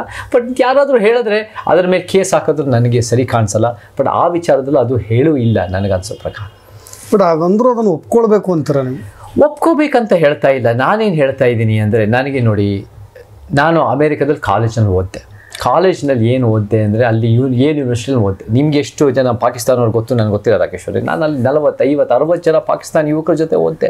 ಎಲ್ಲರೂ ನಮ್ಮ ಹಾಗೆ ಬಟ್ಟೆ ಹಾಕೊತಾ ಇದ್ರು, ನಮ್ಮ ಹಾಗೆ ಊಟ ಮಾಡ್ತಾ ಇದ್ರು, ನಮ್ಮದೇ ಕ್ರಿಕೆಟ್ ಇಷ್ಟಪಡ್ತು, ನಮ್ಮದೇ ಸಿನಿಮಾಗಳು ನೋಡ್ತು, ಎಲ್ಲ ನಮ್ಮ ಥರ. ನನಗೆ ಪಾಕಿಸ್ತಾನವ್ರಿಗೂ, ಪಂಜಾಬ್ನವ್ರಿಗೂ, ಬೆಂಗಾಲ್ನವ್ರಿಗೂ, ಡೆಲ್ಲಿನವ್ರಿಗೂ ಏನು ವ್ಯತ್ಯಾಸ ನನಗೇನು ವಿಶೇಷವಾಗಿ ಕಾಣಿಸ್ತಾ ಇಲ್ಲ, ಎಲ್ಲರೂ ನಮ್ಮವರೇ. ಸೊ ಹಾಗೆ ನಿಂತಾಗ ನನಗೆ ಪಾಕಿಸ್ತಾನ, ಬಾಂಗ್ಲಾದೇಶನವರು ಈ ಥರ ಶತ್ರು ದೇಶ ಅಂತ ನಾನು ನೋಡಲ್ಲ. ನಮಗೆ ವಿಶ್ವಮಾನವ ಸಂದೇಶ ಅಂದರೆ ಈ ಗಡಿಗಳು ಮೀರಿ ಸಮಾಜದ ಕನಸು. ಸೊ ನನಗೆ ದೌರ್ಜನ್ಯ ಮಾಡೋ ದೇಶಗಳಲ್ಲಿ ನನಗೆ ಖಂಡಿತ ಒಂದು ವಿರೋಧ ಇದೆ. ಅಮೆರಿಕ ದೇಶ, ಇಸ್ರೇಲ್ ದೇಶ, ಇದೆಲ್ಲ ದೇಶಗಳು ಅವರ ಪಾಕಿಸ್ತಾನ ಮಾಡ್ತಾ ಇಲ್ವಾ ನಮ್ಮ ಭಾರತದ ಮೇಲೆ? ಪಾಕಿಸ್ತಾನ ನೋಡಿ, ಪಾಕಿಸ್ತಾನ ಸ್ಟೇಟ್ ಸ್ಪಾನ್ಸರ್ಡ್ ಎಷ್ಟು ಮಟ್ಟಿಗೆ ಮಾಡ್ತಾ ಇದೆ ಅಂತ ನಾವು ಕ್ವಶನ್ ಮಾಡಬೇಕು. ಪಾಕಿಸ್ತಾನದಿಂದ ದೇಶದಿಂದ ಎಷ್ಟೋ ಕಡೆ ಮಿಲಿಟೆಂಟ್ಸು ಬರ್ತಾ ಇದೆ. ಅದು ನಾವು ಅದನ್ನು ಗಂಭೀರವಾಗಿ ತಗೋಬೇಕು. ಅದನ್ನು ಅಡ್ರೆಸ್ ಮಾಡೋದು ಸಮಸ್ಯೆ ಐತೆ, ಅದನ್ನು ಅಡ್ರೆಸ್ ಮಾಡಬೇಕು. ಅದೇನಾದರೂ ಮಾಡಿದರೆ ಇವಾಗ 370 ಅಂತ ಅಡ್ರೆಸ್ ಮಾಡಿ ಅದನ್ನು ಅಬ್ರಿಗೇಷನ್ ಮಾಡಿ ಇವಾಗ ಕಾಶ್ಮೀರ ಎಷ್ಟೋ ಚೆನ್ನಾಗಾಗಿದೆ. ಇವಾಗ ಅದು ಡಿಸೈಸಿವ್ ಮೂಡು, ಅದು ನನ್ನ ಡಿಸೈಸಿವ್ ಮೂವ್, ಅದು ನನಗೆ ಇಷ್ಟ. ಅದನ್ನು 370 ಮಾಡಿ. ಆದರೆ 370 ಮಾಡಿದ್ರಲ್ಲಿ ಅನ್ಡೆಮೊಕ್ರಾಟಿಕ್ ಆಗಿ ಡಿಸ್ಕಷನ್ ಇಲ್ಲದೆ ಮಾಡಿರೋದು ನನಗೆ ಸರಿ ಅನಿಸಲ್ಲ. 370 ನನಗೆ ಅಲ್ಲಿ ಕಾನ್ಸ್ಟಿಟ್ಯೂಷನ್ ಇದನ್ನು ಉಲ್ಲಂಘನೆ ಮಾಡಿ ಅಲ್ಲಿ ಎಷ್ಟೋ ಹೌಸ್ ಅರೆಸ್ಟ್ ಮಾಡಿದ್ದು ನಾನು ಒಪ್ಪಿಗೆ ಇಲ್ಲ. 370 ಅನ್ನೋದು ಮಾಡಿಬಿಟ್ಟು ಕಾಶ್ಮೀರನ್ನು ಅದನ್ನು ಸ್ಪೆಷಲ್ ಸ್ಟ್ಯಾಟಸಿಂದ ರಿಮೂವ್ ಮಾಡಿಬಿಟ್ಟು ಯೂನಿಯನ್ ಟೆರಿಟರಿ ಮಾಡೋದು ನನಗೆ ಒಪ್ಪಿಗೆ ಇಲ್ಲ. ಆದರೆ 370 abrogation overall was a good thing ಅಂತ ನಾನು ಹೇಳ್ತೀನಿ. ಅದು ಇವತ್ತು ಕಾಶ್ಮೀರ ಎಷ್ಟು ಉತ್ತಮ ಆಗಿದೆ, ಅದು ಒಳ್ಳೆ ಬೆಳವಣಿಗೆ. ಆದರೆ ಈ ಅನ್ಡೆಮೊಕ್ರಾಟಿಕ್ ರೀತಿಯಲ್ಲಿ ನೋಡಿದ್ರೆ ನಾನು ಒಪ್ಪಿಗೆ ಇಲ್ಲ. ಬಟ್ ಅದಕ್ಕೆ ನೋಡೋದಕ್ಕೆ ಅನ್ನೋ ಕಾರಣಕ್ಕೆ ಎಲ್ಲ ಪಾಕಿಸ್ತಾನ ಜನನೇ ಕೆಟ್ಟವರು. ಇವಾಗ ಸರ್ಕಾರಗಳು ಬೇರೆ, ಜನ ಬೇರೆ. ಜನ ಅಲ್ಲ, ಇವಾಗ ಭಾರತ ಮಾಡೋ ದೌರ್ಜನ್ಯ ಎಷ್ಟೋ ಒಂದು ರೀತಿ ಕಾನೂನು, ಎಷ್ಟೋ ಒಂದು ವಾಕ್ ಸ್ವಾತಂತ್ರ್ಯದ ಉಲ್ಲಂಘನೆ, ಶಿಕ್ಷಕರನ್ನ ಜೈಲ್ಗೆ ಹಾಕಿದ ತಕ್ಷಣ ಭಾರತದ ಜನನ ವಿರೋಧ ಮಾಡೋಕ್ಕಾಗತ್ತಾ? ಭಾರತದ ಜನ ನಮ್ಮ ಜನರೇ. ಪಾಕಿಸ್ತಾನದಿಂದ ಬಂದ ಪಾಕಿಸ್ತಾನ ಜನರು ಒಳ್ಳೇದಾಗಲಿ ಅಂತ ಹೇಳ್ತದ್ದು. ಅದನ್ನು ಹೇಳಿದ ತಕ್ಷಣ ಏನೋ ಕೆಟ್ಟವರು ಅಂತ ಆಗ್ತಾರೆ ಅಂತ ನನಗೆ ಭಾವನೆ ಇಲ್ಲ. ಆದರೆ ನಾವು ಇನ್ನೂ ಉತ್ತಮವಾಗಿ ನಾವೇನು ಕುವೆಂಪು ಅವರ ವಿಶ್ವಮಾನವ ಸಂದೇಶ, ವಿಶ್ವದ ಮಾನವರು ಅಂದರೆ ಈ ಗಡಿಗಳು ಮೀರಿ ಒಂದು ಉತ್ತಮ ಆಲೋಚನೆ. ಮತ್ತು ಸುಪ್ರೀಂ ಕೋರ್ಟು ಹೇಳಿದೆ, ಘೋಷಣೆ ಕೂಗೋದು ಅನ್ನೋದನ್ನು ಅದೇನು ಒಂದು ಇದಾಗಲ್ಲ, ಅದೇನು ಒಂದು ಕಾನ್ಸ್ಟಿಟ್ಯೂಷನಲ್ಲಿ ಇಲ್ಲೀಗಲ್ ಆಗಲ್ಲ. ಸೊ ನನಗೆ ಅಮೇರಿಕ, ಇಸ್ರೇಲ್ ಪರವಾಗಿ ನಿಂತಿರೋ ದೇಶ ಅಂದಮೇಲೆ ಪಾಕಿಸ್ತಾನ ಜಿಂದಾಬಾದ್ ಹೇಳೋದು ನನಗೇನು ತಪ್ಪು ಕಾಣಲ್ಲ. ಇದು ಒಂಥರ ಕಾಂಟ್ರಡಿಕ್ಷನ್ ಅನ್ನೋದು ಕಾಣುತ್ತೆ. ಅದು ನಮ್ಮ ಮನಸ್ಥಿತಿನಲ್ಲೇ ಸಮಸ್ಯೆ ಅನ್ನೋದು ಕಾಣುತ್ತೆ ನನಗೆ. Yes, of course. ಜೊತೆಗೆ MP ಎಲೆಕ್ಷನ್ ಕೂಡ ಹತ್ರ ಬರ್ತಾ ಇದೆ. ಭಾಳಷ್ಟು ನಿರೀಕ್ಷೆಗಳು ಕೂಡ ಈಗಾಗಲೇ ಗರಿಗೆದರಿದ್ದಾವೆ. ಎಸ್ಪೆಷಲಿ ಕರ್ನಾಟಕದ ರಾಜಕೀಯ ಭವಿಷ್ಯ ಏನಾಗ್ಬೋದು ಅಂತ ನಿಮ್ಗೆ ಅನಿಸುತ್ತೆ? ನಾನು ನೋಡಿ, ಈ ಎಲೆಕ್ಷನ್ ಪ್ರಿಡಿಕ್ಷನ್ ಮಾಡೋನಲ್ಲ. ನಾನೇನು ಎಲೆಕ್ಷನ್ ಸೆಫಾಲಜಿಸ್ಟೋ, ಈ ಪ್ರಿಡಿಕ್ಷನ್ ಇಷ್ಟಿಷ್ಟು ಹಿಂಗೆ ಆಗುತ್ತೆ ಒಂದು ಹೇಳ್ಬೋದು. ಇವತ್ತಿನ ದಿನ ಮೋದಿ ಭಾಳ ದೊಡ್ಡ ಲೀಡರಾಗಿ ಬೆಳೆದಿದ್ದಾರೆ. BJP ಒಂದು ಭಾಳ ಸ್ಟ್ರಾಂಗ್ ಪಾರ್ಟಿಯಾಗಿ ಬೆಳೆದಿದೆ. ಫಸ್ಟು 2014ರಲ್ಲಿ 31% ತೊಗೊಂಡು, ಈ ಸರಿ 30, ಆಮೇಲೆ 2019ರಲ್ಲಿ 38% ತೊಗೊಂಡಿದ್ದಾರೆ. ಅದಕ್ಕೆ ಮೋದಿಗೆ ಮತ್ತು ಈ BJP NDA ಸ್ಟ್ರೆಂತಿಗೆ ಯಾವುದು ದೊಡ್ಡ ಮಟ್ಟದ ವಿರೋಧ ಅನ್ನೋದು ಯಾವುದು ಕಾಣಿಸ್ತಾ ಇಲ್ಲ. ಆಮೇಲೆ ಕಾಂಗ್ರೆಸ್ಸು ನಮಗೆ ಯಾವುದೇ ಕಾರಣಕ್ಕೂ ಅದು ಒಂದು ಪರಿಹಾರನೂ ಅಲ್ಲ, ಪರಿವರ್ತನೆಯೂ ಅಲ್ಲ, ಪರ್ಯಾಯ ಅಂತ ನಾನು ನೋಡಲ್ಲ. ಸೊ ನಮಗೆ ಕಾಂಗ್ರೆಸ್ಸಿಂದ ಏನು ನಮಗೆ ಅವರು 50-55 ವರ್ಷ ದೇಶನಾಳಿ ಅವರು ಯಾವ ಒಂದು ಉತ್ತಮವಾದ ಆಲೋಚನೆಗಳು ದೊಡ್ಡ ಮಟ್ಟಕ್ಕೆ ತಂದಿಲ್ಲ. ಸೊ ನಮ್ಮ ದೃಷ್ಟಿ ಏನಿದೆ ರಾಕೇಶ್ವರೇ ಅಂದರೆ, ನಮಗೆ BJPನೂ ನಮ್ಗೆ ಸರಿ ಹೋಗಲ್ಲ, ಕಾಂಗ್ರೆಸ್ಸೂ ಸರಿ ಹೋಗಲ್ಲ. ನಮಗೆ ಸಮಾನತಾವಾದ, ಏನು ಅಂಬೇಡ್ಕರ್ ಪೆರಿಯಾರ್ವಾದ, ಏನು ಒಂದು ಮಟ್ಟಿಗೆ ಕಾಂಶಿರಾಮ್ ಅವರು ಆವಾಗ 80-90ನೇ ದಶಕದಲ್ಲಿ ಮಾಡಿದ್ರು. ನಮ್ಮ ಕರ್ನಾಟಕಕ್ಕೆ ಒಂದು ಪರ್ಯಾಯ ಶಕ್ತಿ ಬೇಕು, ಕರ್ನಾಟಕದ ಪ್ರಾದೇಶಿಕ ಶಕ್ತಿ ಬೇಕು, ಕರ್ನಾಟಕಕ್ಕೆ ಒಂದು ಸಮಾನತೆ, ನ್ಯಾಯ, ವೈಜ್ಞಾನಿಕತೆ ಅಂದರೆ ಭಾಷೆಯ ಸಮಾನತೆ, ಮತ್ತು ನಮಗೆ ಜಾತಿ, ಲಿಂಗ, ಧರ್ಮ, ಆರ್ಥಿಕತೆಯ ಸಮಾನತೆ, ಎಲ್ಲ ರೀತಿಯ ಸಮಾನತೆಗೋಸ್ಕರ ಒಂದು ಶಕ್ತಿ ಬೇಕು. ನಾವು ಯಾವುದೇ ಕಾರಣಕ್ಕೂ BJP ಈಸ್ ದ ಬೆಸ್ಟ್ ಅಂತಲ್ಲ, Congress is a good alternative ಅಂತಲೂ ಅಲ್ಲ. ಇಬ್ಬರು ನಮಗೆ ನಾಟ್ ಗುಡ್ ಇನಫ್. ಅವ್ರು ಯಾವುದೂ ಒಳ್ಳೇದು ಮಾಡಿಲ್ಲ ಅಂತ ಹೇಳ್ತಾ ಇಲ್ಲ. ಬಟ್ ನಮಗೆ ಒಂದು ಉತ್ತಮವಾದ ಸಂವಿಧಾನ, ನಮ್ಮ ಸಂವಿಧಾನ ಅದ್ಭುತವಾಗಿದೆ. ಆ ಸಂವಿಧಾನನ ಥಿಯರಿಯನ್ನು ಪ್ರಾಕ್ಟೀಸ್ನ ಕಾರ್ಯರೂಪಕ್ಕೆ ತರೋದರಲ್ಲಿ ಇಬ್ಬರು ವಿಫಲರಾಗಿದ್ದಾರೆ. ಹಾಗಿದ್ದಾಗ ಒಂದೊಂದು ಒಳ್ಳೇದಿರುತ್ತೆ. BJPನೂ ಫಾರ್ ಎಕ್ಸಾಂಪಲ್ ಆರ್ಟಿಕಲ್ 370 ಒಳ್ಳೇದಂತ ಹೇಳಿದ್ದೇನೆ, ಮತ್ತು ಅವ್ರದ್ದು ಮಹಿಳಾ ಮೀಸಲಾತಿ ಒಳ್ಳೇದಿದೆ. ಕಾಂಗ್ರೆಸ್ಸು ಕೆಲವೊಂದು ಉಳುವವನೇ ಒಡೆಯ 70ನೇ ದಶಕದಲ್ಲಿ ಮಾಡಿದ್ರು ಕೆಲವು, ಬಟ್ ಇವರಿಬ್ಬರು ಒಂದು ಕೋಮುವಾದ ನಾವು ಒಪ್ಪಕ್ಕಾಗಲ್ಲ. BJP ಈ ಭ್ರಷ್ಟಾಚಾರದ ಇನ್ಸ್ಟಿಟ್ಯೂಷನಲೈಸ್ ಮಾಡಿರೋ ಕಾಂಗ್ರೆಸ್ಸು ಒಪ್ಪಕ್ಕಾಗಲ್ಲ. ಈ ಬ್ರಾಹ್ಮಣ್ಯವಾದ, ಈ ಪುರುಷ ಪ್ರಧಾನ ವ್ಯವಸ್ಥೆ, ಈ ಬಂಡವಾಳಶಾಹಿವಾದ, ಈ ಸಿಸ್ಟಮೇ ನಮಗೆ ಶತ್ರು ರಾಕೇಶ್ ಅವರೇ. ಸೊ ನಮಗೆ ಸಿಸ್ಟಮೇ ಶತ್ರು ಆದಾಗ ನಾವು ಕಲ್ಚರಲ್ ಆ್ಯಕ್ಟಿವಿಸ್ಟು ಆಗ್ತೀವಿ, ಸೋಷಿಯಲ್ ಆ್ಯಕ್ಟಿವಿಸ್ಟು ಆಗ್ತೀವಿ, ಪೊಲಿಟಿಕಲ್ ಆ್ಯಕ್ಟಿವಿಸ್ಟು ಆಗ್ತೀವಿ. So as a political activist ನಮಗೆ ಇವರು NDAನೂ ನಮಗೆ ಪರಿಹಾರ ಅಲ್ಲ, UPA ನಮ್ಗೆ ಪರಿಹಾರ ಅಲ್ಲ. ನಮಗೆ ಉತ್ತಮವಾದ ಸಮಾನತಾವಾದ ಒಂದು ಶಕ್ತಿ ಬೇಕು. ಅದು ನಾವು ಹೆಂಗೆ ಅದನ್ನು ಕಾರ್ಯರೂಪಕ್ಕೆ ತರ್ತೀವಿ ಅದು ಚರ್ಚೆಯಲ್ಲಿ ಮುಂದಿನ ವರ್ಷಗಳಲ್ಲಿ ನೋಡೋಣ. ಬಟ್ ಕರ್ನಾಟಕ ಗೌರ್ಮೆಂಟ್ ಈಗ ಆಡಳಿತ ನಿಮಗೆ ಸ್ಯಾಟಿಸ್ಫೈ ಆಗಿಲ್ವಾ ಅಂತಾರೆ, ನಾವು ಬ್ಯಾಲೆನ್ಸ್ ಮಾಡ್ತೀರಾ? ಅವ್ರು ಸುಮ್ಮನೆ ಹಿಂದೂ ವಿರೋಧಿ ಅಂತ ಹೇಳ್ತಾ ಕೆಲವೊಂದು ಅವ್ರ ತತ್ವ ಸಿದ್ಧಾಂತಗಳನ್ನು ವಿರೋಧ ಮಾಡ್ತಾ ಈ ಥರ ಬ್ಯಾಲೆನ್ಸ್ ಮಾಡ್ತೀರಾ ಕರ್ನಾಟಕ ಗೌರ್ಮೆಂಟ್? ನನಗೆ ಸ್ಟೇಟ್ ಗೌರ್ಮೆಂಟು ಸಿದ್ದರಾಮಯ್ಯನವರ ಆಡಳಿತ ನನಗೆ ಯಾವತ್ತೂ ಸ್ಯಾಟಿಸ್ಫ್ಯಾಕ್ಷನ್ ಆಗಿಲ್ಲ. ಸಿದ್ದರಾಮಯ್ಯನವರ ಆಡಳಿತ ಫಸ್ಟ್ ಅವರು 5 ಸ್ಕೀಮ್ ಅಂತ ಹೇಳ್ತಾರೆ. ಆ ಸ್ಕೀಮ್ಗಳು ನನ್ನ ಕಣ್ಣಲ್ಲಿ ಟ್ಯಾಪೆ ಹಚ್ಚೋ ಸ್ಕೀಮ್ಗಳು, ಸಣ್ಣ ಪುಟ್ಟ ಟಿಂಕರಿಂಗ್ ಸ್ಕೀಮ್ಗಳು ಮಾಡಿ 5 ಸ್ಕೀಮಿಂದ ಏನು ಪರಿವರ್ತನೆ ಆಗುತ್ತೆ? ನಮ್ಗೆ 500 ಆ ಥರ ಸ್ಕೀಮ್ಗಳು, 5000 ಆ ಥರ ಸ್ಕೀಮ್ಗಳು ಬೇಕು. ಸೊ ಅವರು ಅದು ಆ 5 ಸ್ಕೀಮ್ಗೋಸ್ಕರ ಇವತ್ತು ಯಾವ ಒಂದು ಬೇರೆ ಅಭಿವೃದ್ಧಿ ಕಾರ್ಯಕ್ರಮಗಳು ಯಾವುದು ಮುಂದೆ ತರ್ತಾ ಇಲ್ಲ. ಆಮೇಲೆ ಆ ಸ್ಕೀಮ್ಗಳಿಗೋಸ್ಕರ ದುಡ್ಡಿಲ್ಲ, ಅವ್ರು ಕರೆಕ್ಟಾಗಿ ಮ್ಯಾಥಮೆಟಿಕ್ಸ್ ಮಾಡಿಲ್ಲ, ಅರ್ಥಮೆಟಿಕ್ ಅದನ್ನು ಹೇಳೋಕ್ಕೆ ಮುಂಚೆ ಪ್ಲ್ಯಾನ್ ಮಾಡಿಲ್ಲ ಅನ್ನೋ 11,000 ಕೋಟಿ ಹೋದ ವರ್ಷ, ಮತ್ತು ಈ ವರ್ಷನೂ ಕೇಳಿದರೆ 6,000 ಕೋಟಿ ಯಾರೋ ಹೇಳ್ತಾ ಇದ್ರು. ಈ ಥರ SC ST TSP ಅಂದರೆ ದಲಿತರ ಆದಿವಾಸಿ ಹಣ ತೊಗೊಂಡು ಈ ಸ್ಕೀಮ್ಸ್ಗಳು ಬಳಸ್ತಾ ಇದ್ದಾರೆ. ಮತ್ತು ಇನ್ನೊಂದು ರೈತರ ಭೂಮಿನ ಸಿದ್ದರಾಮಯ್ಯನವರೇ ಕಾನೂನು ಕೊಟ್ಟಿದ್ದಾರೆ, ರೈತರ ಭೂಮಿನ ಇದಕ್ಕೆ ತರ್ಬೋದು ಅಂತ, ಏನು ಈ ದೊಡ್ಡ ದೊಡ್ಡ ಗಣಿ ಮಾಫಿಯಾಗಳಿಗೆ ಮಾರಾಟ ಮಾಡ್ಬೋದು. ಅದನ್ನು ನಾವು ಯಾವುದೇ ಕಾರಣಕ್ಕೆ ಒಪ್ಪಲ್ಲ. ನೀವು ಗಣಿ ಮಾಫಿಯಾ ವಿರುದ್ಧ ಸಿದ್ದರಾಮಯ್ಯನವರು 2010ರಲ್ಲಿ ದೊಡ್ಡ ಪಾದಯಾತ್ರೆ ಮಾಡ್ತಾರೆ, ರಿಪಬ್ಲಿಕ್ ಆಫ್ ಬಳ್ಳಾರಿ ವಿರುದ್ಧ ಪಾದಯಾತ್ರೆ ಮಾಡ್ತಾರೆ. ಆವಾಗಿಂದನೇ ಅವ್ರಿಗೆ ಭಾಳ ದೊಡ್ಡ ಸ್ಟ್ರೆಂತ್ ಬಂದು ಅವರು ಒಂದು ರೀತಿ CM ಆಗ್ತಾರೆ 2013ರಲ್ಲಿ. ಆದರೆ 2010 ಅಷ್ಟೊಂದು ದೊಡ್ಡ ಪಾದಯಾತ್ರೆ ಮಾಡ್ತಾರೆ ಅಂದರೆ ಇವತ್ತಿನ ದಿನ 2018ರಲ್ಲಿ ಅವತ್ತೇ ಆ ಬಳ್ಳಾರಿ ಮೈನ್ಸ್ನಲ್ಲಿ ಜೇಲ್ಗೆ ಹೋಗಿರೋರು ಸಿದ್ದರಾಮಯ್ಯನವರು ಹೇಳ್ತಾರೆ, ಯಡಿಯೂರಪ್ಪ ನೀವು ಯಾವ ಜೈಲ್ಗೆ ಹೋಗಿದ್ದಾರೆ ಅಂತ. ಬಳ್ಳಾರಿ ಮೈನ್ಸಿಗೆ ಜೈಲ್ಗೆ ಹೋಗಿರೋರು ಬಂದ್ಬಿಟ್ಟು ಟಿಕೆಟ್ ಕೊಡ್ತಾರೆ 2018 ಗೆಲ್ಲಕ್ಕೆ. ಇವಾಗ 2023-24ನಲ್ಲಿ ನಮ್ಮ ರೈತರ ಭೂಮಿನ ಈ ಬಳ್ಳಾರಿ ಬೇರೆ ಬೇರೆ ಮಾಫಿಯಾದವ್ರಿಗೆ, ಮೈನ್ಸ್ನವ್ರಿಗೆ ಮಾರಾಟ ಮಾಡ್ಬೋದು ಅಂತ ಮಾಡ್ತಾರೆ. ನಮ್ಗೆ ಅದರಿಂದ ಸರಿ ಕಾಣಲ್ಲ ಕೆಲವು ವಿಚಾರ. ಕುರುಬರು ಅವರು ಒಂದು ಸಮಾನತಾವಾದಿಗಳಲ್ಲಿ ಭಾಳ ಜನ ಇದ್ದಾರೆ, ನಮಗೆ ಬೇಕಾದ ಜನನೇ. ಆದರೆ ಕುರುಬರನ್ನ STಗೆ ಸೇರಿಸ್ಬೇಕು ಅಂತ ಸಿದ್ದರಾಮಯ್ಯನವರು ಬಂದಿದ್ದ ತಕ್ಷಣ ಆ ಮನವಿ ಮಾಡಿದ್ದು, ಅದು ಕೂಡ ನಮಗೆ ಒಪ್ಪಿಗೆ ಇಲ್ಲ. ಯಾಕಂದರೆ STನಲ್ಲಿ ಜೇನು ಕುರುಬ, ಬೆಟ್ಟದ ಕುರುಬ, ಸೋಲಿಗ, ಎರವ, ಪಣಿಯ, ಮಲೆಕುಡಿಯ, ಇರುಳಿಗ, ಅಸಲರು, ಮೇದ, ಹಕ್ಕಿ ಪಿಕ್ಕಿಗೆ ಭಾಳ ತಳಮಟ್ಟದ ಜನ ಇದ್ದಾರೆ. ಕಾಡು ಕುರುಬ, ಬೆಟ್ಟದ ಕುರುಬ, ಜೇನು ಕುರುಬ, ಈ ಥರ ಬೇರೆ ಬೇರೆ ಕುರುಬರು ಇದ್ದಾರೆ. ಬಟ್ ಹಾಲು ಮತದ ಕುರುಬರು ಹೇಗೆ ಗೌಡಲಿಂಗಾಯತ್ ಬ್ರಾಹ್ಮಣರು ಒಂದು ರೀತಿ ಆಳುವ ವರ್ಗ, ಈ ಹಾಲು ಮತದ ಕುರುಬರು ಕೂಡ ಒಂದು ಗಟ್ಟಿಯಾದ ಒಂದು 4ನೇ ಸ್ಥಾನದಲ್ಲಿದ್ದಾರೆ. ಅವ್ರನ್ನ ತೊಗೊಂಡು STಗೆ ಸೇರಿಸ್ಬಿಟ್ರೆ ಅದನ್ನು ನೀವು ಒಂದು ಮಾಸ್ ಲೀಡರ್ ಅಂದರೆ ನೀವು ಒಂದು ಕ್ಯಾಸ್ಟ್ ಲೀಡರು. ನಮಗೆ ಬೇಕಾಗಿರೋದು ಆ್ಯಂಟಿ ಕ್ಯಾಸ್ಟ್ ಲೀಡರ್ಶಿಪ್. ಮತ್ತು ಇನ್ನೊಂದು ಈ ರಾಮ ಜನ್ಮಭೂಮಿ ಅಂತ BJP ದೊಡ್ಡದಾಗಿ ಮಾಡಿದ್ದಾರೆ. ಅದನ್ನು ವಿರೋಧ ಮಾಡಬೇಕು ಅಂದರೆ ನಮಗೆ ವೈಜ್ಞಾನಿಕತೆ ಬೇಕು. ಅದು ಬಿಟ್ಟು ಹನುಮಾನ್ ಜನ್ಮಭೂಮಿ ಅಂತ ಅಂಜನಾದ್ರಿ ಬೆಟ್ಟಕ್ಕೆ 100 ಕೋಟಿ ದುಡ್ಡಿಲ್ಲ ಅಂದರೆ 100 ಕೋಟಿ ಅದಕ್ಕೆ ಬಿಚ್ತಿರಲ್ಲ. ಅದಕ್ಕೆ ನಾವು ಹೆಂಗೆ ಒಪ್ಪಕ್ಕಾಗತ್ತೆ? ನಮ್ಮ ಪ್ರಕಾರ ನೀವು ವೈಜ್ಞಾನಿಕ ಮನಸ್ಥಿತಿ ಬೆಳೆಸಿ, ನೀವು ಅದನ್ನು ಬಿಟ್ಟು ನೀವು ಜೈ ಶ್ರೀರಾಮ್ ಹೇಳ್ಕೊಂಡು ನೀವು BJPನೂ ಬೇಕು ಮತ್ತು ಈ ಕಡೆ ಅಂಬೇಡ್ಕರ್ ಬಸವಣ್ಣನೂ ಬೇಕು ಅಂದರೆ ನಿಮ್ಮಲ್ಲಿ ಒಂದು ಕಡೆ 2 ನಾಲಿಗೆ ಬೂಟಾಟಿಕೆ ನನಗೆ ಕಾಣುತ್ತೆ.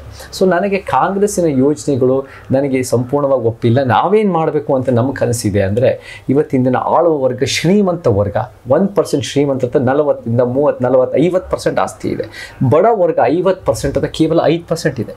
ನಾವೇನು ಮಾಡಬೇಕು ಅಂದರೆ ಆ ಶ್ರೀಮಂತರ ಹತ್ರ ಹೆಚ್ಚು ತೆರಿಗೆ ಹಾಕಬೇಕು. ಅವರ ಭೂಮಿಗಳ ಮೇಲೆ, ಅವರ ಆಸ್ತಿಗಳ ಮೇಲೆ, ಅವರ ಐಷಾರಾಮಿ ಗಾಡಿ ಮೇಲೆ, ಅವರ ಪಿತ್ರಾರ್ಜಿತ ಆಸ್ತಿ ಇದೆಲ್ಲನೂ ಹೆಚ್ಚು ತೆರಿಗೆ ಹಾಕಿ ಮರು ಹಂಚಿಕೆ ಮಾಡಬೇಕು.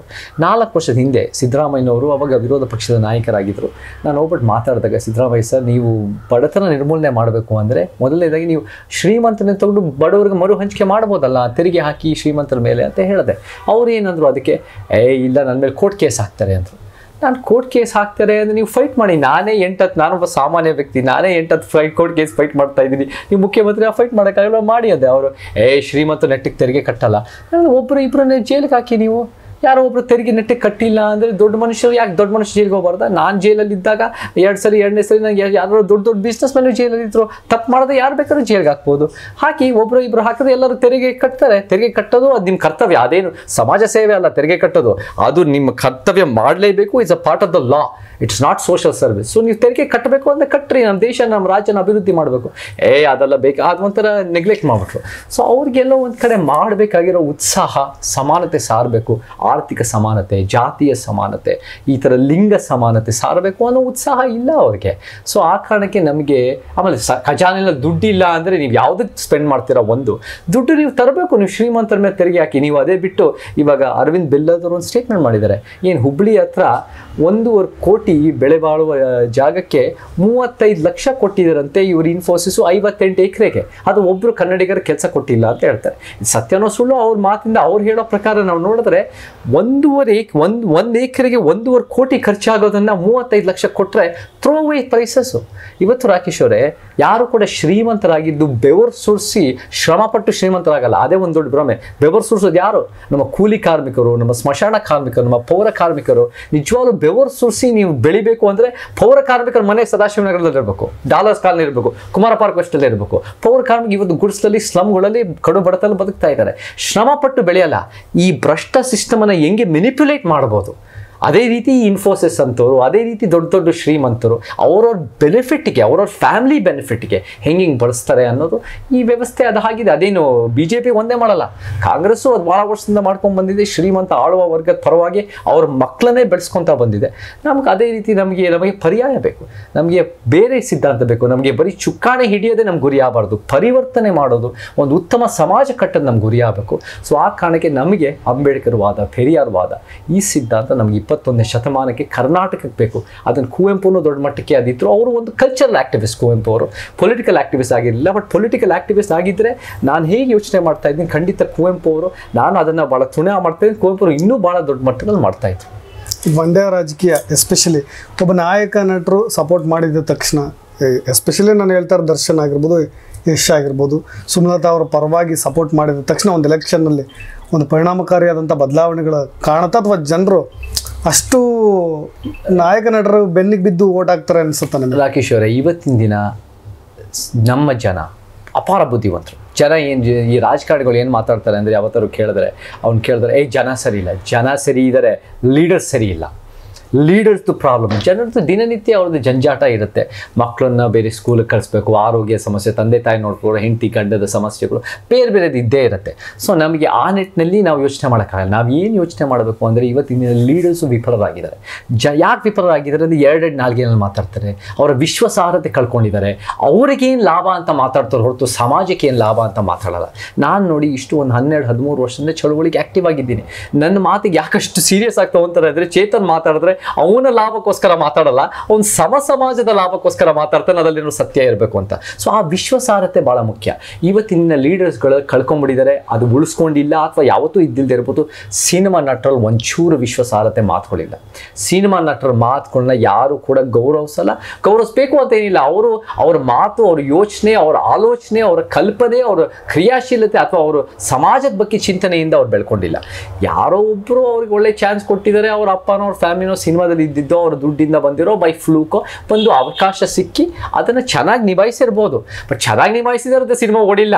ಡೈರೆಕ್ಟರ್, ರೈಟರು, ಪ್ರೊಡ್ಯೂಸರ್ ದುಡ್ಡು ಹಾಕಿಂದ ಓಡಿದ್ರೆ ನಿಮ್ಗೆ ಒಳ್ಳೆ ಚಾನ್ಸ್ ಸಿಕ್ಕಿದೆ, ನನಗೂ ಒಂದೇ ಅವಕಾಶಗಳು ಸಿಕ್ತು.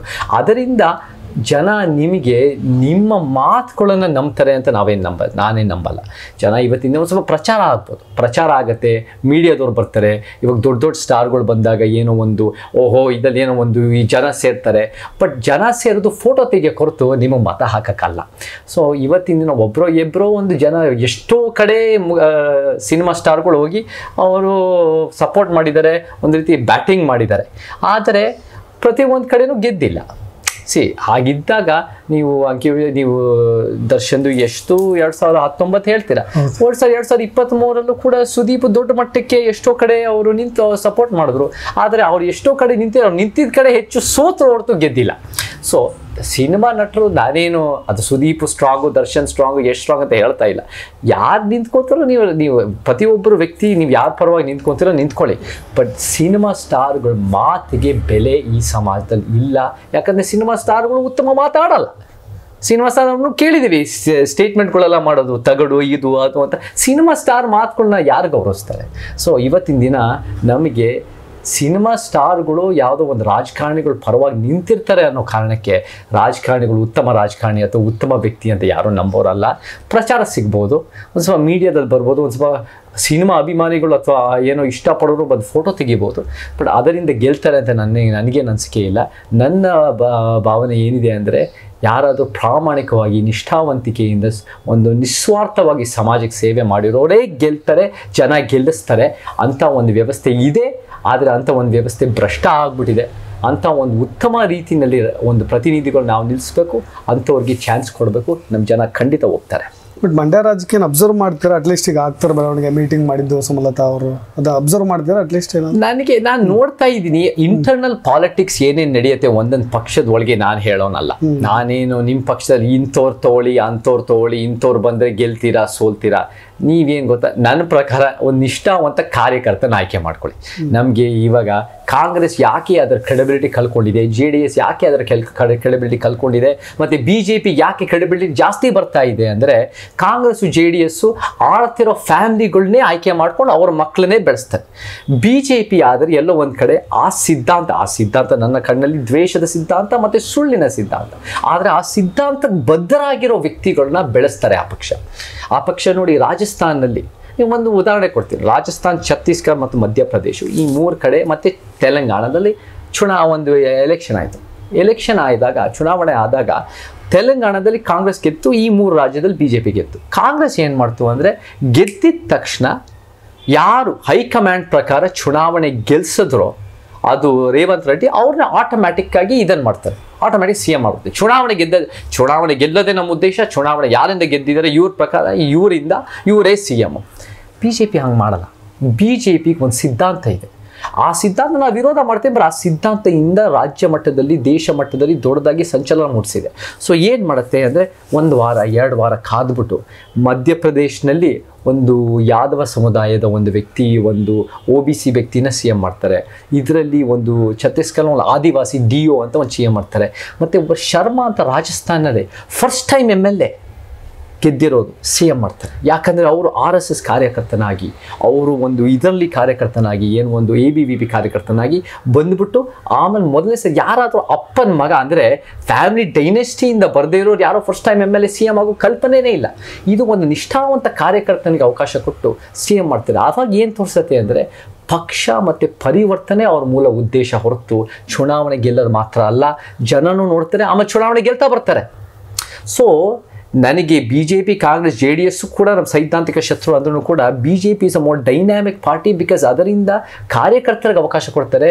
ಕಾಂಗ್ರೆಸ್, JDS ಅಪ್ಪನ ಮಕ್ಕಳು, ತಾತನ ಮೊಮ್ಮಕ್ಕಳು, ಮುತ್ತಾತನ ಮರಿ ಮಕ್ಕಳಿಗೆ ಚಾನ್ಸ್ ಕೊಡ್ತಾ ಇದ್ದಾರೆ. ಇದು ಬೆಳವಣಿಗೆ ಅಲ್ಲ. ಅದು ಯಾವ ಒಂದು ಕಾರ್ಯಕರ್ತರಿಗೆ ಅವಕಾಶ ಸಿಗಲ್ಲ. ಎಲ್ಲನೂ ಹೋಗಿ ಬಳಸ್ಕೊತಾರೆ ಅಷ್ಟೇ. ಬಟ್ ನಮಗೆ ಈ 3 ಪಕ್ಷಗಳು ಬೇಕಾಗಿಲ್ಲ. ನಮಗೆ ಬೇಕಾಗಿರೋದು ಸಮಾನತೆ ನಮ್ಮ ಸಿದ್ಧಾಂತದಲ್ಲಿ ಮಾತ್ರ ಇರೋದು. ಎಸ್, ಎಸ್ಪೆಷಲಿ ನೀವು ಆಗಲೇ ಬಳಸಿದ ಭಾಷಾ ಶುದ್ಧಿ ಬಗ್ಗೆ ಹೇಳ್ತಾ ಇದ್ರಿ, ಅದು ತಗಡು ಅನ್ನೋ ಪದ ಬಗ್ಗೆ. ಬಟ್ ಕೆಲವೊಬ್ಬ ಹಿರಿಯ ನಟರು ಕೂಡ ಅಣ್ಣವ್ರನ್ನ ನೋಡಿ ಕಲಿಬೇಕು ಆ ಥರದ್ದು ಹೇಳಿದ್ರು. ಬಟ್ ನಿಮ್ಮ ನಿಲುವೇನು ಈ ಥರದ ಬೆಳವಣಿಗೆಗಳಾಗ್ತಾ ಇರೋದಕ್ಕೆ, ಅಥವಾ ವೇದಿಕೆಗಳಲ್ಲಿ ಬಳಸೋ ಪದಗಳು ಅಭಿಮಾನಿಗಳ ಮೇಲೂ ಕೂಡ ಪರಿಣಾಮ ಬೀರುತ್ತೆ ಅಂತ? ಖಂಡಿತ ಬೀರುತ್ತೆ. ಅಭಿಮಾನಿಗಳ ಮೇಲೆ ಖಂಡಿತ ಬೀರುತ್ತೆ. ಅಭಿಮಾನಿಗಳು ಇಂಥ ಮಾತುಗಳು ಆಡಿದ್ರೆ ತಪ್ಪಿಲ್ಲ, ಇಂಥ ಮಾತುಗಳು ಆಡಿದ್ರೆ ನಾನು ಬುದ್ಧಿವಂತ ಅಥವಾ ನನ್ನ ಮಾತುಗಳು ನಾನು ಇನ್ನೂ ಶಕ್ತಿಶಾಲಿ, ಬಲಶಾಲಿ ಅಂತ ತೋರಿಸ್ಕೊಳ್ಳೋಕ್ಕಿಂತ ಮಾತಾಡೋಕ್ಕೆ ಎಷ್ಟೋ ಇದಿರುತ್ತೆ, ಪರಿಣಾಮ ಬೀಳುತ್ತೆ. ಬಟ್ ನಮಗೆ ಸಿನಿಮಾ ನಟರು ಜಾಸ್ತಿ ಮಾತಾಡಬೇಕು ಹೊರತು ಕಡಿಮೆ ಮಾತಾಡೋದಲ್ಲ. ಸಿನಿಮಾ ನಟರು ಯಾಕೆ ಜಾಸ್ತಿ ಮಾತಾಡಬೇಕು ಅಂದರೆ, ಸಿನಿಮಾ ನಟರು ಈ ಸಮಾಜದಲ್ಲಿ ಅವ್ರಿಗೆ ಸಿಗೋ ಯೋಗ್ಯತೆಗೆ ಇಂಥ ಬಿಲ್ಡಪ್ಗಿಂತ ಭಾಳ ಜಾಸ್ತಿ ಸಿಕ್ಕಿದೆ. ಅವ್ರಿಗೆ ಸಿನಿಮಾ ನಟರು ನಾನು ಕೊಟ್ಟರೆ, ನನಗೆ ಸಿನಿಮಾ ನಟರು ನನ್ನಿಂದ ಸಿನಿಮಾ ಓಡಿಲ್ಲ. ನನ್ನ ಬಿಟ್ಟು ರಾಕೇಶ್ ಅವರೇ, ನಿಮ್ಗೆ ಆ ಚಾನ್ಸ್ ಸಿಕ್ಕಿದೆ, ನಾವು ಹೆಚ್ಚು ಕಮ್ಮಿ ಒಂದೇ ಥರ ಕಾಣ್ತೀವಿ. ನಾವು ಒಂದು ಪಾತ್ರದಲ್ಲಿ ನಿಮಗೆ ಚಾನ್ಸ್ ಕೊಟ್ಟು ನಿಮಗೂ ಆಸಕ್ತಿ ಇದ್ದರೆ ಆ ಸಿನಿಮಾ, ನನ್ನ ಸಿನಿಮಾ ಓಡಿದ ಸಿನಿಮಾನು ಓಡ್ತಾ ಇತ್ತು, ಬಿದ್ದಿದ್ದ ಸಿನಿಮಾನು ಫ್ಲಾಪ್ ಆಗ್ತಾ ಇತ್ತು. ಯಾಕಂದರೆ ನನ್ನ ಕೈನಲ್ಲಿಲ್ಲ. ಅದು ಡೈರೆಕ್ಟರ್, ರೈಟರು, ಹಾಕಿರೋ ದುಡ್ಡು ಅವ್ರ ಮೇಲೆ, ಅವರೆಲ್ಲ ಪಾತ್ರ ರೂಪಿಸಿರ್ತಾರೆ, ನಾವೆಲ್ಲ ಬರೀ ಕೈಗೊಂಬೆಗಳು. ಸೊ ಈ ಸಿನಿಮಾ ನಟರು ಜಾಸ್ತಿ ಮಾತಾಡಬೇಕು. ಯಾಕಂದರೆ ಅವ್ರ ತಲೆಯಲ್ಲಿ ಏನಿದೆ ಅಂತ ಗೊತ್ತಾಗುತ್ತೆ. ಒಂದು ರೀತಿಯಲ್ಲಿ ಪ್ರಧಾನಮಂತ್ರಿ ಯಾಕೆ ಗೊತ್ತಾ, ಅಷ್ಟು ಸ್ವಲ್ಪ ಒಂದು ರೀತಿ ಅವ್ರನ್ನ ಅರ್ಥ ಮಾಡ್ಕೊಳ್ಳೋ ಕಷ್ಟ. ಯಾಕಂದ್ರೆ ಅವ್ರು ನಿಜವಲ್ಲ, ಅವ್ರ ತಲೆಯಲ್ಲಿ ಏನಿದೆ ಅಂತ ಹೇಳಲ್ಲ, ಮೀಡಿಯಾ ಮುಂದೆ ಬರಲ್ಲ, ಅವರು ಮೀಡಿಯಾ ಮುಂದೆ ನಿಂತ್ಕೊಳ್ಳಲ್ಲ, ಈ ಥರ ಒಂದು ಇಂಟರ್ವ್ಯೂ ಮಾಡಲ್ಲ ಅವರು. ಸೊ ಅವಾಗ ಅವ್ರ ತಲೆಯಲ್ಲಿ ಏನಿದೆ ಅಂತ ಗೊತ್ತಾಗಲ್ಲ. ಸಿನಿಮಾ ನಟರು ಜಾಸ್ತಿ ಅವ್ರ ತಲೆಯಲ್ಲಿ ಏನಿದೆ ಅಂತ ಗೊತ್ತಾದಷ್ಟು ಅವ್ರಿಗೆ ಇಂಥ ನೋಡಿ ಅವ್ರ ವ್ಯಾಲ್ಯೂ ಕಡಿಮೆ ಆಗುತ್ತೆ. ಅದು ಒಳ್ಳೆಯದು. ಯಾಕೆಂದರೆ ಸಿನಿಮಾ ನಟರಿಗೆ ಬಿಸ್ನೆಸ್ ವ್ಯಾಲ್ಯೂ ಕೊಟ್ಟಿದ ತಕ್ಷಣ ಸಮಾಜದ ಅವ್ರ ವ್ಯಾಲ್ಯೂಗೆ ಅಷ್ಟೊಂದು ಯೋಗ್ಯ ಅಂತ ಏನಿಲ್ಲ. ಅವರು ಒಂದು ಸಾಮಾನ್ಯ, ಅವರು ಕೆಲಸ ಮಾಡ್ತಾರೆ, ಅವರು ಹೊಟ್ಟೆಪಾಡಿ ಕೆಲಸ ಮಾಡ್ತಾರೆ. ಅವ್ರು ಕೆಲವರು ಸ್ವಲ್ಪ ಪ್ರತಿಭೆ ಜಾಸ್ತಿ ಇರುತ್ತೆ, ಕೆಲವರು ಸ್ವಲ್ಪ ಕಡಿಮೆ ಇರುತ್ತೆ. ಪ್ರತಿಭೆಗೆ ಏನು ಬೆಳೆಸಲ್ಲ ಸಿನಿಮಾ ರಂಗ. ಎಷ್ಟೋ ಜನ ಪ್ರತಿಭಾವಂತರು ಇವತ್ತಿನ ದಿನ ಅವರಿಗೆ ಸಿನಿಮಾದಲ್ಲಿ ಅವಕಾಶ ಅಲ್ಲ, ಬದುಕಕ್ಕೆ ಕಷ್ಟ ಇದೆ. ಎಷ್ಟೋ ಜನ ಪ್ರತಿಭೆ ಕಡಿಮೆ ಇರೋರು ದೊಡ್ಡ ದೊಡ್ಡ ಸ್ಟಾರ್ಗಳಾಗಿದೆ. ಅದೇ ಪ್ರತಿಭೆಗೂ ಅದಕ್ಕೆ ಸಂಬಂಧ ಇಲ್ಲ, ಒಳ್ಳೆತನಕ್ಕೂ ಅದಕ್ಕೆ ಸಂಬಂಧ, ಒಳ್ಳೆ ಆಲೋಚನೆಗೂ ಅದಕ್ಕೆ ಸಂಬಂಧ ಇಲ್ಲ. ಬಿಸ್ನೆಸ್ ಮಾತ್ರ cinema Ranga, it's a business media. So cinema ರಂಗದಲ್ಲಿ ಸಿನಿಮಾ ಆ್ಯಕ್ಟರ್ಗಳು ಜಾಸ್ತಿ ಮಾತಾಡಿದಷ್ಟು ಯಾಕೆ ಒಳ್ಳೆಯದಂದರೆ ಸಮಾಜದಲ್ಲಿ ಅವ್ರ ವ್ಯಾಲ್ಯೂ ಕಡಿಮೆ ಆಗುತ್ತೆ. ಬಟ್ ಅವರ ಅಭಿಮಾನಿಗಳು ಅಂತ ಏನಿರುತ್ತೋ ಅವರು ಎಷ್ಟೋ ಕಲ್ತ್ಬಿಟ್ಟು ಭಾಳ ತಪ್ಪು ದಾರಿ ಹಿಡಿಯೋ ಸಾಧ್ಯತೆಗಳು ಇರುತ್ತೆ. ಅದು ನನಗೆ ಭಾಳ ದುಃಖ ಆಗುತ್ತೆ. ಬಟ್ ಯಾವಾಗ ಅವ್ರ ವ್ಯಾಲ್ಯೂ ಕಡಿಮೆ ಆಗುತ್ತೋ ಸಮಾಜದಲ್ಲಿ, ಅವಾಗ ನಮಗೆ ಒಂದು ಸಮಾಜ ಸಾಧ್ಯತೆಗಳು ಬರುತ್ತೆ. ಯಾಕಂದರೆ ನಮಗೆ ಸ್ಟಾರ್ ಕಲ್ಚರ್, ನಮಗೆ ಬರೀ ಜಾತಿ ವ್ಯವಸ್ಥೆ, ಭಾಷೆ ತಾರತಮ್ಯ, ಲಿಂಗ ಭೇದ ಭಾವನೆ, ಆರ್ಥಿಕ ಭೇದ ಭಾವನೆ ಮಾತ್ರ ಅಲ್ಲ, ನಮಗೆ ಸ್ಟಾರ್ ಸಂಸ್ಕೃತಿಗಳು ನಮ್ಮ ಶತ್ರುನೇ. ಇವತ್ತಿಂದ ಕೆಲವ್ರನ್ನ ಸ್ಟಾರ್ ಆಗಿ ಕೂತ್ಕೊಂಡು ಅವ್ರು ಸತ್ತ ಮೇಲೆ ನಮ್ಮ ತೆರಿಗೆ ಹಣ ಉಪಯೋಗಿಸಿ ಅವ್ರ ಸ್ಮಾರಕ ಉಪಯೋಗಿಸೋದ್ರಲ್ಲಿ ಏನಿದೆ ನ್ಯಾಯ? ಆಮೇಲೆ ಸರಿ ಸಮಾನ ನಮ್ಮ ಸಮಾಜದ ಕೊಡುಗೆ ಏನಿದೆ ಎಲ್ಲರಿಗೂ ಅದನ್ನು ನೋಡೋಣ. ಅದನ್ನು ನೋಡ್ಬಿಟ್ಟು ನಾವು ಇವಾಗ ಇವರೆಲ್ಲ ದುಡ್ಡು ಮಾಡ್ಕೊಂಡಿಲ್ವ ಅವ್ರು ಬದುಕಿದ್ದಾಗ, ಸಿನಿಮಾ ನಟರು ಏನು ಫ್ರೀಯಾಗಿ ಕೆಲಸ ಮಾಡ್ತಾರೆ, ಚೆನ್ನಾಗಿ ದುಡ್ಡು ಸಂಪಾದನೆ ಮಾಡ್ತಾರೆ. ಹಾಗೆ ಮಾಡಬೇಕಾದಾಗ ಅವ್ರು ಸತ್ತ ಮೇಲೂ ನಮ್ಮ ತೆರಿಗೆ ಹಣದಿಂದ ಸ್ಮಾರಕ ಏನು ಅವಶ್ಯಕತೆ ಇಲ್ಲ. ಅವರ ಬೇಕಾದರೆ ಅವರ ಫ್ಯಾನ್ ಕ್ಲಬ್ಸ್ಗಳು ಅಂತ ಏನು ಹೇಳ್ತೀನಿ, ನನ್ನ ಪ್ರಕಾರ ಸಿನಿಮಾ ಸ್ಟಾರ್ಗಳು ಫ್ಯಾನ್ ಕ್ಲಬ್ಸೇ ಇರಬಾರ್ದು. ಯಾಕಂದರೆ ಸಿನಿಮಾ ಸ್ಟಾರ್ಗೆ ಏನು ಯೋಗ್ಯತೆ ಇದೆ? ಫ್ಯಾನ್ ಕ್ಲಬ್, ಫ್ಯಾನ್ ಯಾಕೆ ಇಷ್ಟಪಡ್ತಾರೆ? ಏನೋ ಒಂದು ನಿಮ್ಮ ಆ್ಯಕ್ಟಿಂಗು ಇಷ್ಟಪಡೋದು, ಅದು ಯಾರೋ ಮಾಡಿದ ಸಿನಿಮಾನೂ ಇಷ್ಟಪಡ್ತಾರೆ. ಸೊ ಫ್ಯಾನ್ ಕ್ಲಬ್ಸ್ ಆದರೆ ಫ್ಯಾನ್ ಕ್ಲಬ್ಸ್ ಮಾಡ್ಕೊಳ್ಳಿ ಅವರು ಸ್ಮಾರಕ, ಅಥವಾ ಫಿಲ್ಮ್ ಚೇಂಬರ್ಗೆ ಅದು ಇಷ್ಟ ಇದೆ ಫಿಲ್ಮ್ ಚೇಂಬರೇ ಮಾಡಲಿ, ಅದು ಒಂದು ಪ್ರೈವೇಟ್ ಎಂಟಿಟಿ ಅಲ್ವಾ, ಅವ್ರು ಮಾಡಲಿ. ಜನರ ತೆರಿಗೆ ಹಣ ಬಳಸಿ ಸ್ಮಾರಕಗಳು ಮಾಡೋದು ಸರ್ಕಾರಗಳು ಮಾಡೋದು ಬೇಡ, ತೆರಿಗೆ ಹಣ ಬಳಸಿ ಮಾಡೋದು ಬೇಡ. ಸೊ ಸಿನಿಮಾ ಸ್ಟಾರ್ಗಳು ನಮಗೆ, ನಾನು ಸುಮಲತಾ ಅವ್ರು ನೀವು ಮಂಡ್ಯ ಅಂತ ಹೇಳಿದ್ರೆ ಅವ್ರ ಹತ್ರ ಡಿಕ್ಲೇರ್ ಮಾಡೋದು 24 ಕೋಟಿ. 24 ಕೋಟಿ ಡಿಕ್ಲೇರ್ ಮಾಡಿದ್ದಾರೆ ಅಂದರೆ ಅವರೇ 1, 5, 10, 20, 24 ಸಾಲ ತೊಗೊಂಡು ಮಾಡ್ತಾರೋ ಅಂದರೆ ಮಾಡಲಿ ಅವರ ಒಂದು ಸ್ಮಾರಕ. ಅವರು ಅಂಬರೀಷ್ ಅವ್ರಿಗೆ ನಮಗೇನು ಅವ್ರ ಮೇಲೆ ಏನು ಸ್ಮಾರಕ ಮಾಡಬಾರ್ದು, ಅವ್ರ ಫ್ಯಾಮಿಲಿ ಅಂತ ಹೇಳ್ತಾ ಇಲ್ಲ. ಬಟ್ ಸರ್ಕಾರದಿಂದ ತೆರಿಗೆ ಹಣ ಉಪಯೋಗಿಸಿ ಮಾಡೋದು ತಪ್ಪಿದೆ. ಆ್ಯಂಡ್ ಅದು ಈ ಸಿನಿಮಾ ನಟರು ಈ ಥರ ಮಾತಾಡಿದಷ್ಟು ಜನರಿಗೂ ಜಾಗೃತಿ ಆಗುತ್ತೆ. ಇಲ್ಲಪ್ಪ ಇವ್ರಿಗೆಲ್ಲ ಸ್ಮಾರಕಗಳು ಮಾಡೋದು ನಮ್ಮದೇ ಮೂರ್ಖತನ, ನಾವು ಮಾಡಲೇಬಾರ್ದು ಅಂತ ಜಾಸ್ತಿ ಮಾತಾಡಿದಷ್ಟು ಒಳ್ಳೇದು. ಅವರಲ್ಲಿರೋ ಹುಳುಕುತನಗಳು ಹೊರಗೆ ಬಂದಷ್ಟು ಅದರಲ್ಲಿ ಮತ್ತೆ ಅವರು ಸ್ಟಾರ್ ಕ್ಯಾಟಗರಿನ ಎಲ್ಲರೂ ಸಮಾನವಾಗಿ ನೋಡೋದ್ರ ಮುಖಾಂತರ ಈ ಥರ ಮಾತಾಡಿದ್ರೆ ಅವರು ನಮ್ಮ ಸಮಾನವಾಗಿ ನಿಲ್ತಾರೆ. ಅವರಲ್ಲಿರೋ ನಿಜವಾದ ವಿಚಾರ ಅಥವಾ ವ್ಯಕ್ತಿತ್ವ ಅಥವಾ ವಿಚಾರದ ಕೊರತೆ, ವ್ಯಕ್ತಿತ್ವದ ಕೊರತೆ ಅದೆರಡು ಗೊತ್ತಾಗತ್ತೆ, ನಮ್ಗೆ ಗೊತ್ತಾಗಬೇಕು. ಇಲ್ಲ ಅಂದರೆ ಹಳೆ ಕಾಲದಲ್ಲಿ ಹೆಂಗಿತ್ತು ಭಾಳ ಮುಖ್ಯವಾಗಿ ಅಂದರೆ ಮೀಡಿಯಾ, ನಿಮ್ಮಂಥ ಮೀಡಿಯಾಗಳು ಇರಲಿಲ್ಲ, ಸೋಷಿಯಲ್ ಮೀಡಿಯಾ ಅಂತ ಇರಲಿಲ್ಲ. ಯಾರು ಸಿನಿಮಾದಲ್ಲಿ ನೋಡಿದ್ರೆ ನಿಜವಾಗ್ಲೂ ಒಂದು ದೇವ್ರ ಪಾತ್ರ ಮಾಡ್ಬಿಟ್ಟು ಇವರೇ ದೇವರು ಇರಬೇಕು ಅಂತ ಅನ್ಕೊಂಡಿರ್ಬೋದು ಒಂದು 60-70 ವರ್ಷದಿಂದ ಬ್ಲ್ಯಾಕ್ ಆ್ಯಂಡ್ ವೈಟ್ ಕಾಲದಲ್ಲಿ. ಹೋಗ್ತಾ ಇವತ್ತಿನ ದಿನ ನೀವು ಮಾತಾಡಿದ್ರೂ ಏನು ಮಾತಾಡ್ತೀರಾ, ನೀವು ಮಾತಾಡದೇ ಇದ್ರೂ ಯಾಕೆ ಮಾತಾಡ್ತಿಲ್ಲ, ನೀವು ಏನು ಅದು ಪ್ರತಿಯೊಂದು ಜನ ಗಮನಿಸ್ತಾರೆ. ಇವತ್ತಿನ ದಿನ ಮುಂಚೆ ಥರ ತಲೆ ಮೇಲೆ ಕೂತ್ಕೊಂಡು ನಾವು ಮೆರೆಸೋ ಪ್ರಶ್ನೆ ಬರಲ್ಲ. ಸಿನಿಮಾ ಸ್ಟಾರ್ಗಳನ್ನ ಮಾಡಲೂಬಾರ್ದು, ಅವತ್ತು ಮಾಡಬಾರ್ದಾಗಿತ್ತು, ಆದರೆ ಇವತ್ತು ಖಂಡಿತ ಮಾಡಬಾರ್ದು. ಸೊ ಇವತ್ತು ನೀವು ಮಾತಾಡಿ, ಸ್ಟೇಜ್ ಮೇಲೆ ತೊಗೊಂಡು ಮೈಕ್ ಕೊಡಿ, ಏನಿದೆ ಅಂತ ಕೇಳಿ, ಈ ವಿಚಾರಗಳ ಬಗ್ಗೆ ಕೇಳಿ. ನೀವು ಈ ವಿಚಾರ ಪಾಕಿಸ್ತಾನ ಜಿಂದಾಬಾದ್ ಅವ್ರ ಆಲೋಚನೆಗಳು, ಸಮಾಜದ ಬಗ್ಗೆ, ಇವತ್ತಿನ ಚುನಾವಣೆ, ಇದನ್ನೆಲ್ಲ ಮಾತಾಡಲಿ, ಇದನ್ನೆಲ್ಲ ಗೊತ್ತಾಗಲಿ ಅವ್ರ ಆಲೋಚನೆಗಳು. ಇವತ್ತು ಒಬ್ಬರು ಪ್ರಜಾಕೀಯ ಅಂತ ಮಾತಾಡ್ಕೊಂಡು ಅವ್ರ ತಲೆಯಲ್ಲಿ ಏನು ಇಲ್ಲ ಅಂತ ಗೊತ್ತಾಗಿದೆ, ನಮ್ಗೆ ಗೊತ್ತಾಗಬೇಕು. ಇಲ್ಲ ಅಂದರೆ ಇಲ್ಲ ಇವ್ರು ಭಾಳ ಬುದ್ಧಿವಂತರು, ಮಾಡಬಾರದ ಥರ ಸಿನಿಮಾಗಳು ಮಾಡ್ಕೊಂಡು ಬೆಳೆದಿದ್ದಾರೆ ಅಂತ ಆ ಕಾರಣಕ್ಕೆ ತಲೆ ಮೇಲೆ ಕೂರಿಸೋದಲ್ಲ. ಅವ್ರ ಸತ್ಯ ಏನಿದೆ ಗೊತ್ತಾಗಲಿ. ಅವ್ರು ಮಾತಾಡಿದಾಗ, ಅವ್ರ ಇಂಟರ್ವ್ಯೂ ಮಾತಾಡಿದಾಗ ಬುದ್ಧಿವಂತರಿಗೆ ಮಾತ್ರ, ಯಾರಿಗೆ ಬುದ್ಧಿ ಇದೆ ನಿಮಗಂತೂ, ನಿಮ್ಮ ಮಾತುಗಳಲ್ಲಂತೂ ನಾನು ಖಂಡಿತ ಬುದ್ಧಿ ಏನು ಕಾಣಲ್ಲ. ನಮಗೊಂದು ಮಾತಿದೆ ಅಮೇರಿಕಾದಲ್ಲಿ, ಏನು ಹೇಳ್ತಾರೆ ಅಂದರೆ, ನೀವು ನಿಜವಾಗ್ಲೂ ಬಾಯಿ ಮುಚ್ಕೊಂಡು ದಡ್ಡ ಅನ್ಸ್ಕೊಳ್ಳೋದೆ ವಾಸಿ, ಬಾಯಿ ತೆಗೆದು ಅದನ್ನ ಸಾಬೀತುಪಡಿಸೋದಕ್ಕಿಂತ. ನೀವು ಬಾಯಿ ತೆಗೆದು ನೀವು ಸಾಬೀತುಪಡಿಸಿದ್ದೀರಾ, ಹೇಳಿ. ಚೇತನ್ ಸರ್ಗೂ ಅಂತಾರಲ್ಲ, ನೀವು ಮಾತಾಡಿದಾಗ ಹಾಗೆ ಹೇಳಿ. ನನ್ನ ವಿಚಾರದಲ್ಲಿ ಯಾರು ಏನು ಬೇಕಾದರೂ ನನಗೆ ಹೇಳಿ, ಖಂಡಿತ ಹೇಳಿ. ಯಾವ ವಿಚಾರದಲ್ಲಿ ನನ್ನ ವಿಚಾರ ಕೊರತೆ ಇದೆ ನೀವು ಹೇಳಿ, ಯಾವ ವಿಚಾರದಲ್ಲಿ ನನ್ನ ಅಸ್ಪಷ್ಟತೆ ಇದೆ ಹೇಳಿ, ಯಾವ ವಿಚಾರದಲ್ಲಿ ನನ್ನ ಮೂರ್ಖತನದ ಮಾತಾಡಿದ್ದೀನಿ ನೀವು ಹೇಳಿ. ಅದನ್ನು ನಾನು ತಿದ್ಕೊಳ್ಳೋಕೆ ನಾನು ತಯಾರಿದ್ದೀನಿ. ನಿಮ್ಗೆ ಅದು ಇಷ್ಟ ಇಲ್ಲ ಅನ್ನೋ ಕಾರಣಕ್ಕೆ ನನ್ನ ಮಾತು ಮೂರ್ಖತನ ಆಗಲ್ಲ. ನಿಮಗೆ ಅದನ್ನು ಒಪ್ಕೊಳ್ಳೋ ದೊಡ್ಡ ಗುಣ ಇಲ್ಲ ಅನ್ನೋ ಕಾರಣಕ್ಕೆ ನನ್ನ ಮಾತು ಮೂರ್ಖತನ ಆಗಲ್ಲ. ನಿಮಗೆ ಸಮಾನತೆ ಇಡೀ ಮನುಕುಲದ ಇತಿಹಾಸದಲ್ಲೇ, ರಾಕೇಶ್ ಅವರೇ, ಸಮಾನತೆ ಮನುಕುಲದ ಇತಿಹಾಸದಲ್ಲಿ ಉತ್ತಮವಾದ ಆಲೋಚನೆ, ಸಿದ್ಧಾಂತ. ಅದಕ್ಕಿಂತ ಉತ್ತಮ ಸಿದ್ಧಾಂತ ನನ್ನ ಹತ್ರ ಇದೆ ಅಂತ ನೀವು ಬಂದು ಹೇಳಪ್ಪ, ನೀವೇ ಬಂದು, ನಾನೇ ನಿಮ್ಮ ಆಫೀಸಿಗೆ ಬರ್ತೀನಿ, ಕೂತ್ಕೊಂಡು ಮಾತಾಡೋಣ, ನೀವೇ ಹೇಳ್ಕೊಡಿ ನನಗೆ. ತಪ್ಪು ಮಾಡ್ಬಿಟ್ರ ಉಪೇಂದ್ರ ಸರ್ ಹಾಗಾದ್ರೆ ಪ್ರಜಾಕೀಯ ಮಾಡಿ ಅಂತ? ತಪ್ಪು ಮಾಡಿರಲ್ಲ ನನ್ನ ಪ್ರಕಾರ. ಅವ್ರಿಗೆ ಏನು ಸರಿ ಅನ್ಸುತ್ತೋ ಅವ್ರು ಮಾಡಿದ್ದಾರೆ, ಒಳ್ಳೆಯದು. ಬಟ್ ಅವ್ರ ಯೋಚನೆಗಳು ಅಷ್ಟು ಅದ್ಭುತವಾಗಿಲ್ಲ ಅಂತ ಜನರಿಗೆ ಗೊತ್ತಾಯ್ತು ಅಷ್ಟೇ. ಅದೇನು ಪ್ರಾಬ್ಲಮ್, ಎಲ್ಲರ ಯೋಚನೆಗಳು ಅದ್ಭುತ. ಇವತ್ತಿನ ದಿನ ನಾನು ಕ್ರಿಕೆಟ್ ಬ್ಯಾಟ್ ಬೀಸಕ್ಕೆ ಹೋದರೆ ನನಗೆ ಬರಲ್ಲ, ನಾನು ಇವತ್ತು ಫ್ಲೂಟ್ ನುಡ್ಸೋಕೆ ಬರೆದ್ರೆ ನನಗೆ ಬರಲ್ಲ. ನಾನು ಇವತ್ತು ನನಗೆ ಗೊತ್ತಿರೋದು ಈ ಒಂದು ನಾನು ಸ್ಟಡಿ ಮಾಡಿದ್ದೀನಿ. ನಾನು ಇವಾಗ ಒಬ್ಬ ಒಳ್ಳೆ ಸಿನಿಮಾ ನಟ ಆಗಬೇಕು, ಅದು ಒಬ್ಬ ಒಳ್ಳೆ ನಿರ್ದೇಶನ ಆಗಬೇಕು, ಭಾಳ ನೀವು ಅದನ್ನೆಲ್ಲ ಅಭ್ಯಾಸ ಮಾಡಿ ರಂಗಭೂಮಿಯಿಂದ ಬಂದು ಭಾಳ ಅಧ್ಯಯನ ಮಾಡಿ ಭಾಳ ಅರ್ಥ ಮಾಡಿಕೊಂಡು ಅದನ್ನೆಲ್ಲ ಆಮೇಲೆ ನೀವು ಹೋಗ್ತಾ ಹೋಗ್ತಾ ಇಂಪ್ರೂವ್ ಆಗ್ತೀರಾ.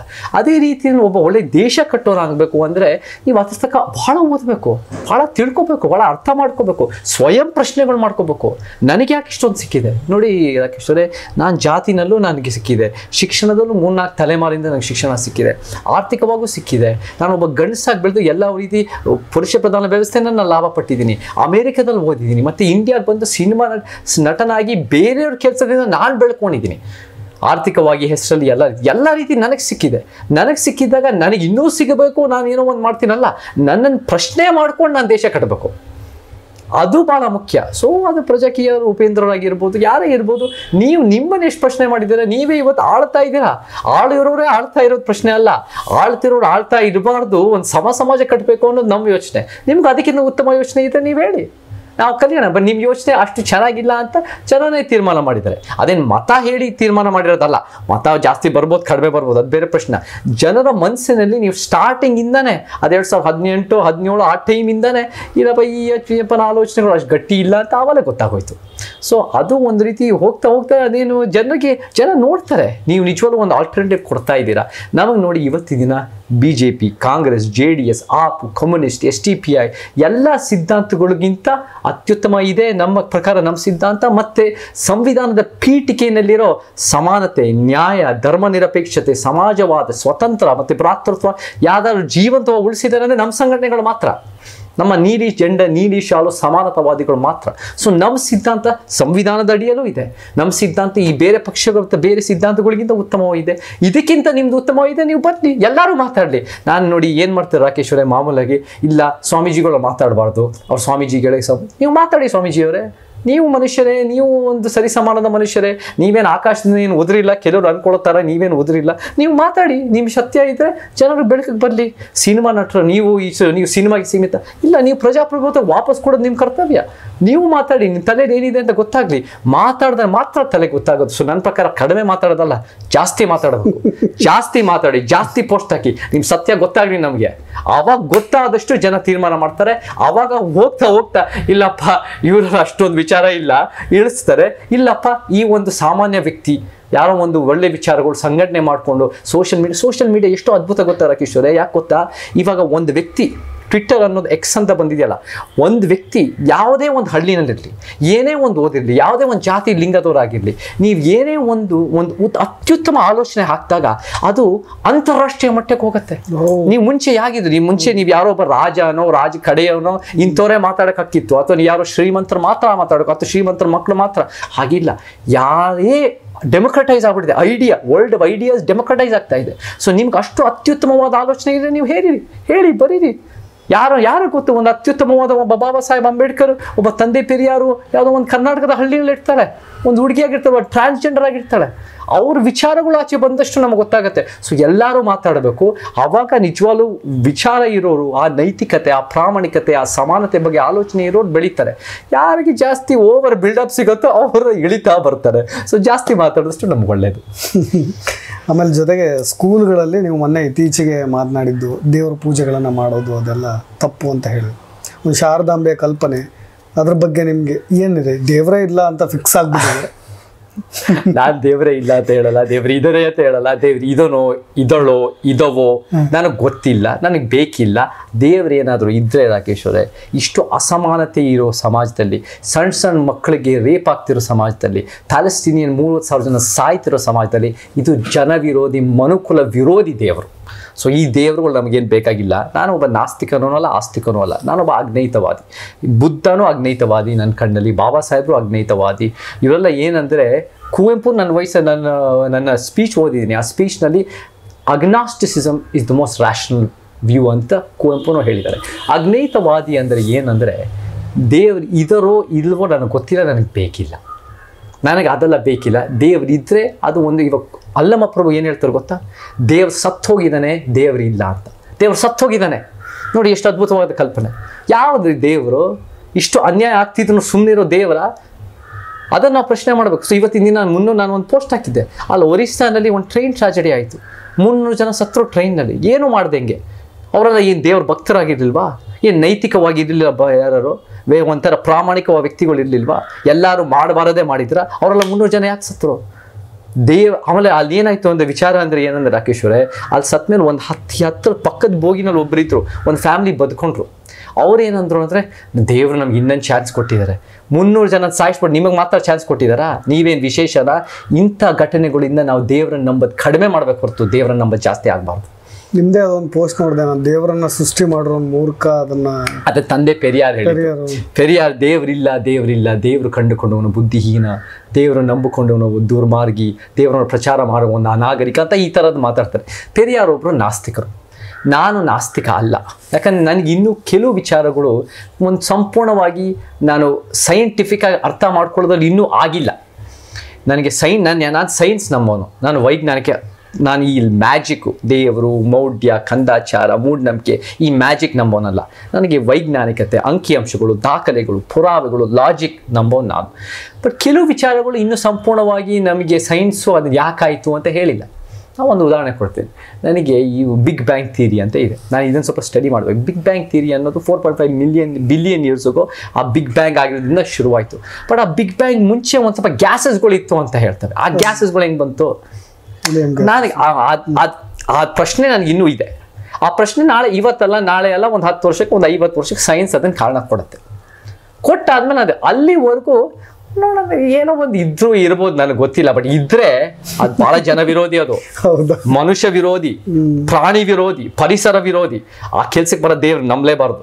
ನಮ್ಮದೇ ಆದ ಸಿದ್ಧಾಂತ, ನಾವು ಮನುಷ್ಯ governments work is God's work ಅಂತ ಮಾಡ್ತಾ ಇದ್ದಾರೆ ಅಂದ್ರೆ ಅಂತ ಹಾಕಿದ್ದಾರೆ.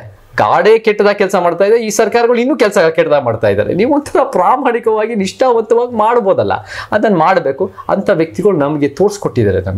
ನಮಗೆ ಬುದ್ಧ ಆಗಿರ್ಬೋದು, ಬಸವಣ್ಣ ಮತ್ತು ಶರಣರಾಗಿರ್ಬೋದು, 260 ವಚನಗಾರರಲ್ಲಿ ಎಷ್ಟೋ ಜನ ನಾಸ್ತಿಕರಿದ್ರು, ಎಷ್ಟೋ ಜನ ದೇವರನ್ನ ಬೈಯೋರಿದ್ರು. ಎಲ್ಲರೂ ಇವತ್ತಿನ ದಿನ ಕೂಡಲ ಸಂಗಮ ಅಂದ್ಕೊಂಡು ಏನೋ ಒಂದು ಚೆನ್ನಮಲ್ಲಿಕಾರ್ಜುನ ಅಲ್ಲ, ಅಲ್ಲಮ್ಮ ಪ್ರಭು ನಾನು ಹೇಳೋದಲ್ಲ, ದೇವ್ ಸತ್ತೋಗಿನ ಅಂತ ಹೇಳೋರಿದ್ದಾರೆ. ಎಷ್ಟೋ ಜನ ಈ ಲಿಂಗನ ನಂಬದೇ ಇರೋರು, ನೂಲಿಯ ಚಂದೆಯ ನಾನು ಲಿಂಗ ಪೂಜೆ ಮಾಡಲ್ಲ ಅಂತ ಹೇಳಿರೋರಿದ್ದಾರೆ. ಅಂದರೆ ಬೇರೆ ಬೇರೆ ಥರ ಒಂದು ಪ್ರತಿರೋಧ. ನಾಪ್ಕಟ್ಕೋ ರಾಕೇಶ್ವರಿ, ನಮ್ದೇನಂದರೆ ಪ್ರತಿರೋಧ. ನಮ್ದೇನಂದರೆ ಈ ವ್ಯವಸ್ಥೆಯಲ್ಲಿ ಅಸಮಾನತೆ ತುಂಬಿ ತೊಡಗ್ತಾ ಇದೆ. ಎಲ್ಲ ವಿಚಾರಗಳು ನಮಗೆ ಅಭಿಪ್ರಾಯ ಇದೆ, ಅದು ಜಾತಿ, ಲಿಂಗ, ವರ್ಗ, ಭಾಷೆ ಮತ್ತು ಪರಿಸರದ ವಿಚಾರದಲ್ಲಿ. ದೊಡ್ಡದಾಗಿ ಮೇಕೆದಾಟು ನಾಶ ಮಾಡಕ್ಕೆ ಬರ್ತಾರೆ. ನಾವು ಅಲ್ಲಿ ವಿರುದ್ಧ ನಿಂತ್ಕೊಂಡು ಇದು ಮೇಕೆದಾಟು ಅಲ್ಲ, ಅದು ಡಿ ಕೆ ದಾಟು ಅಂದ್ಕೊಂಡು ಇದನ್ನು ನಾಶ ಮಾಡ್ತಾ ಇದ್ದಾರೆ, ಇದು ಬರೀ ಕಾಂಟ್ರಾಕ್ಟರ್ಸ್ಗೋಸ್ಕರ ಅಂತ ನಾವು ನಿಂತ್ಕೊಂಡು ಹೋರಾಟ ಮಾಡಿದ್ವಿ. ನಮಗೆ ಪರಿಸರ ವಿಚಾರ, ವಾಕ್ ಸ್ವಾತಂತ್ರ್ಯ ಇವತ್ತು ಪಾಕಿಸ್ತಾನ ಜಿಂದಾಬಾದ್ ನಿಮ್ಗೆ ಹೇಳಕ್ಕೆ ಇಷ್ಟ ಏನೋ ಹೇಳಬೇಡಿ, ಹೇಳಿರೋರೆಲ್ಲ ಏನು ಒಂದು ರೀತಿ ಕಾನೂನು ಉಲ್ಲಂಘನೆ ಮಾಡಿದೆ ಅಂತ ಹೇಳೋಕ್ಕಾಗಲ್ಲ. ಹೇಳೋಕ್ಕೂ ಹಕ್ಕಿದೆ, ನಿಮ್ಮ ಇಷ್ಟ ಅದನ್ನು ಹೇಳ್ಬೋದು. ಸೊ ಇದನ್ನು ನಾವು ಬೇರೆ ಬೇರೆ ಥರ ಇಶ್ಯೂಸು, ಪ್ರತಿಯೊಂದು ಇಶ್ಯೂಗೂ ನಮ್ಗೆ ಅಭಿಪ್ರಾಯ ಇದೆ. ಪ್ರತಿಯೊಂದು ಇಶ್ಯೂನಲ್ಲೂ ಪವರ್ ಸ್ಟ್ರಕ್ಚರ್ನ ಅರ್ಥ ಮಾಡಿಕೊಂಡು ನಾವು ಒಂದು ಪ್ರತಿರೋಧ ಕೊಡ್ತೀವಿ. ಯಾವಾಗಿಂದ ರಾಕೇಶ್ ಅವರೇ ಅಸಮಾನತೆ ಇದೆಯೋ, 10,000 ವರ್ಷಗಳಿಂದ ಕಾಡಿಂದ ಬಂದು ನಾಡಿಗೆ ಬಂದ್ಬಿಟ್ಟು ಕೃಷಿ ಶುರುವಾಯಿತು, ಲಿಂಗ ಅಸಮಾನತೆ, ಆಮೇಲೆ ಬೇರೆ ಬೇರೆ ಜಾತಿ, ಆಮೇಲೆ ಆರ್ಥಿಕತೆ, ಆಮೇಲೆ ಬೇರೆ ಬೇರೆ ಅಸಮಾನತೆ, ಆವಾಗಿಂದ ಪ್ರತಿರೋಧ ಇದೆ. ಯಾವಾಗಿಂದ ಈ ಒಂದು ಅಸಮಾನತೆ ಇದೆಯೋ ಪ್ರತಿರೋಧ ಇದೆ. ಪ್ರತಿರೋಧ ನಮ್ಮೆಲ್ಲರ ನಡೆ, ನುಡಿ, ಸಾಂಸ್ಕೃತಿಕ DNA-ನಲ್ಲಿದೆ. ಆ ಪ್ರತಿರೋಧನ ಹೊರಗೆ ತರಬೇಕು. ಎಲ್ಲ ವಿಚಾರದಲ್ಲೂ ಪ್ರತಿರೋಧದ ಮುಖಾಂತರನೇ ನಮಗೆ ಒಂದು ಅಭಿಪ್ರಾಯ ಇದೆ. ಆ ಪ್ರತಿರೋಧದ ಮುಖಾಂತರ ಅಭಿಪ್ರಾಯ ಬಂದಾಗ ಅದೇನಾಗುತ್ತೆ ಅಂದರೆ ಎಲ್ಲರೂ ಏನು ಹಿಂಗೆ ಮಾತಾಡ್ತಾರೆ, ಏನು ಹಿಂಗೆ ಬರ್ತಾ ಇದೆ, ಏನಿದು ಅದು ಅಂತ ಅನಿಸುತ್ತೆ. ಆದರೆ ಹೋಗ್ತಾ ಹೋಗ್ತಾ ಇದರ ಸತ್ಯ ಇದೆ ಅಂತ ಗೊತ್ತಾಗುತ್ತೆ. ನಾನು ಯಾವಾಗ ಕಾಂತಾರದ ವಿಚಾರದಲ್ಲಿ ಇದು ಹಿಂದೂ ಸಂಸ್ಕೃತಿ ಅಂತ ಶುರು ಮಾಡ್ಕೊಂಬಿಟ್ರು. ನಾನು ಹೇಳ್ದೆ ಪಂಚುರ್ಲಿ ಅನ್ನೋದು 5,000 ವರ್ಷದ ಹಿನ್ನೆಲೆ, ಹಿಂದೂ ಧರ್ಮ 3,000 ವರ್ಷದ ಹಿನ್ನೆಲೆ. ಹಿಂದೂ ಧರ್ಮ ಬರೋಕ್ಕಿಂತ ಮುಂಚೆನೇ ಪಂಚುರ್ಲಿ ಇದೆ ಅಂದರೆ ಹಿಂದೂ ಸಂಸ್ಕೃತಿ ಹೆಂಗಾಗತ್ತೆ? ಆ ಪಾಯಿಂಟ್ ಹೇಳ್ಬಿಟ್ಟು ಅದು ಜನ ಎವಿಡೆನ್ಸ್ ಕೊಟ್ಟು ಮಾತಾಡಿದಾಗ ಇವಾಗ ಆ ತಂಡದವರೇ ಬೇರೆಯವರು ಇವಾಗ ಹಿಂದೂ ಸಂಸ್ಕೃತಿ ಅಂತ ಇಲ್ಲ, ನಮ್ಮ ನೆಲದ ಸಂಸ್ಕೃತಿ, ನಮ್ಮ ಮಣ್ಣಿನ ಸಂಸ್ಕೃತಿ, ಅವರೇ ಟ್ವಿಸ್ಟ್ ಆಗ್ಬಿಟ್ಟಿದ್ದಾರೆ. ಯಾಕೆಂದ್ರೆ ಹಿಂದೂ ಅಂತ ಹೇಳೋಕ್ಕಾಗಲ್ಲ, ಹಿಂದೂ ಅಲ್ಲ ಅದು. ನೀವು ನಿಮ್ಮಲ್ಲಿ ಹಿಂದೂ ಅಂದ್ಕೊಳ್ಳಿ, ಅದು ನಿಮ್ಮ ಇಷ್ಟ. ಬಟ್ ಆ ಸಂಸ್ಕೃತಿ ಅನ್ನೋದು ಬುಡಕಟ್ಟು ಆದಿವಾಸಿ ಸಂಸ್ಕೃತಿ. ಸೊ ಇವಾಗ ಫಸ್ಟ್ ಏನಾಗುತ್ತೆ ಅಂದರೆ ವಿರೋಧ. ನಾನು ಯಾವಾಗ ವಿರೋಧ ಬರುತ್ತೆ ರಾಕೇಶ್ವರ ಅಂದರೆ, ನಾನು ಯಾವಾಗ ಹೇಳ್ತೀನಿ, ನ್ಯಾಯ ಅಂದರೆ ತಲೆಮಟ್ಟದಿಂದ ಏರ್ಸೋದು, ಮೇಲಿಂದ ಇಳಿಸೋದು. ತಲೆಮಟ್ಟದಿಂದ ಏರ್ಸೋದು ಯಾರು ವಿರೋಧ ಅನ್ನಲ್ಲ, ಒಳ್ಳೇದು ಎಲ್ಲರಿಗೂ ಸಹಾಯ ಮಾಡೋಣ ಅಂತಾರೆ. ಮೇಲಿಂದ ಇಳಿಸೋದು ಅಂತ ಹೇಳ್ತೀರಲ್ಲ, ಅದಕ್ಕೆ ಸ್ವಲ್ಪ ವಿರೋಧ ಬರುತ್ತೆ. ಈ ಮೇಲಿಂದ ಯಾಕೆ ಇವ್ರೇನು ಆಕಾಶದಿಂದ ಬಂದಿದ್ದಾರಾ? ನಾವು ತಲೆಮಟ್ಟದವರು ನಾವು ಕೀಳುವಾಗಿ ನೋಡಬೇಕು ಅಂತ ಯಾಕೆ ಸ್ವಲ್ಪ ಜನ ಮೇಲಾಗಿ ನೋಡಬೇಕು? ಯಾಕೆ ಇವ್ರನ್ನ ಮೇಲಾಗಿ ನೋಡ್ತೀವಿ? ನಾವೆಲ್ಲರೂ ಸರಿ ಸಮಾನರೇ.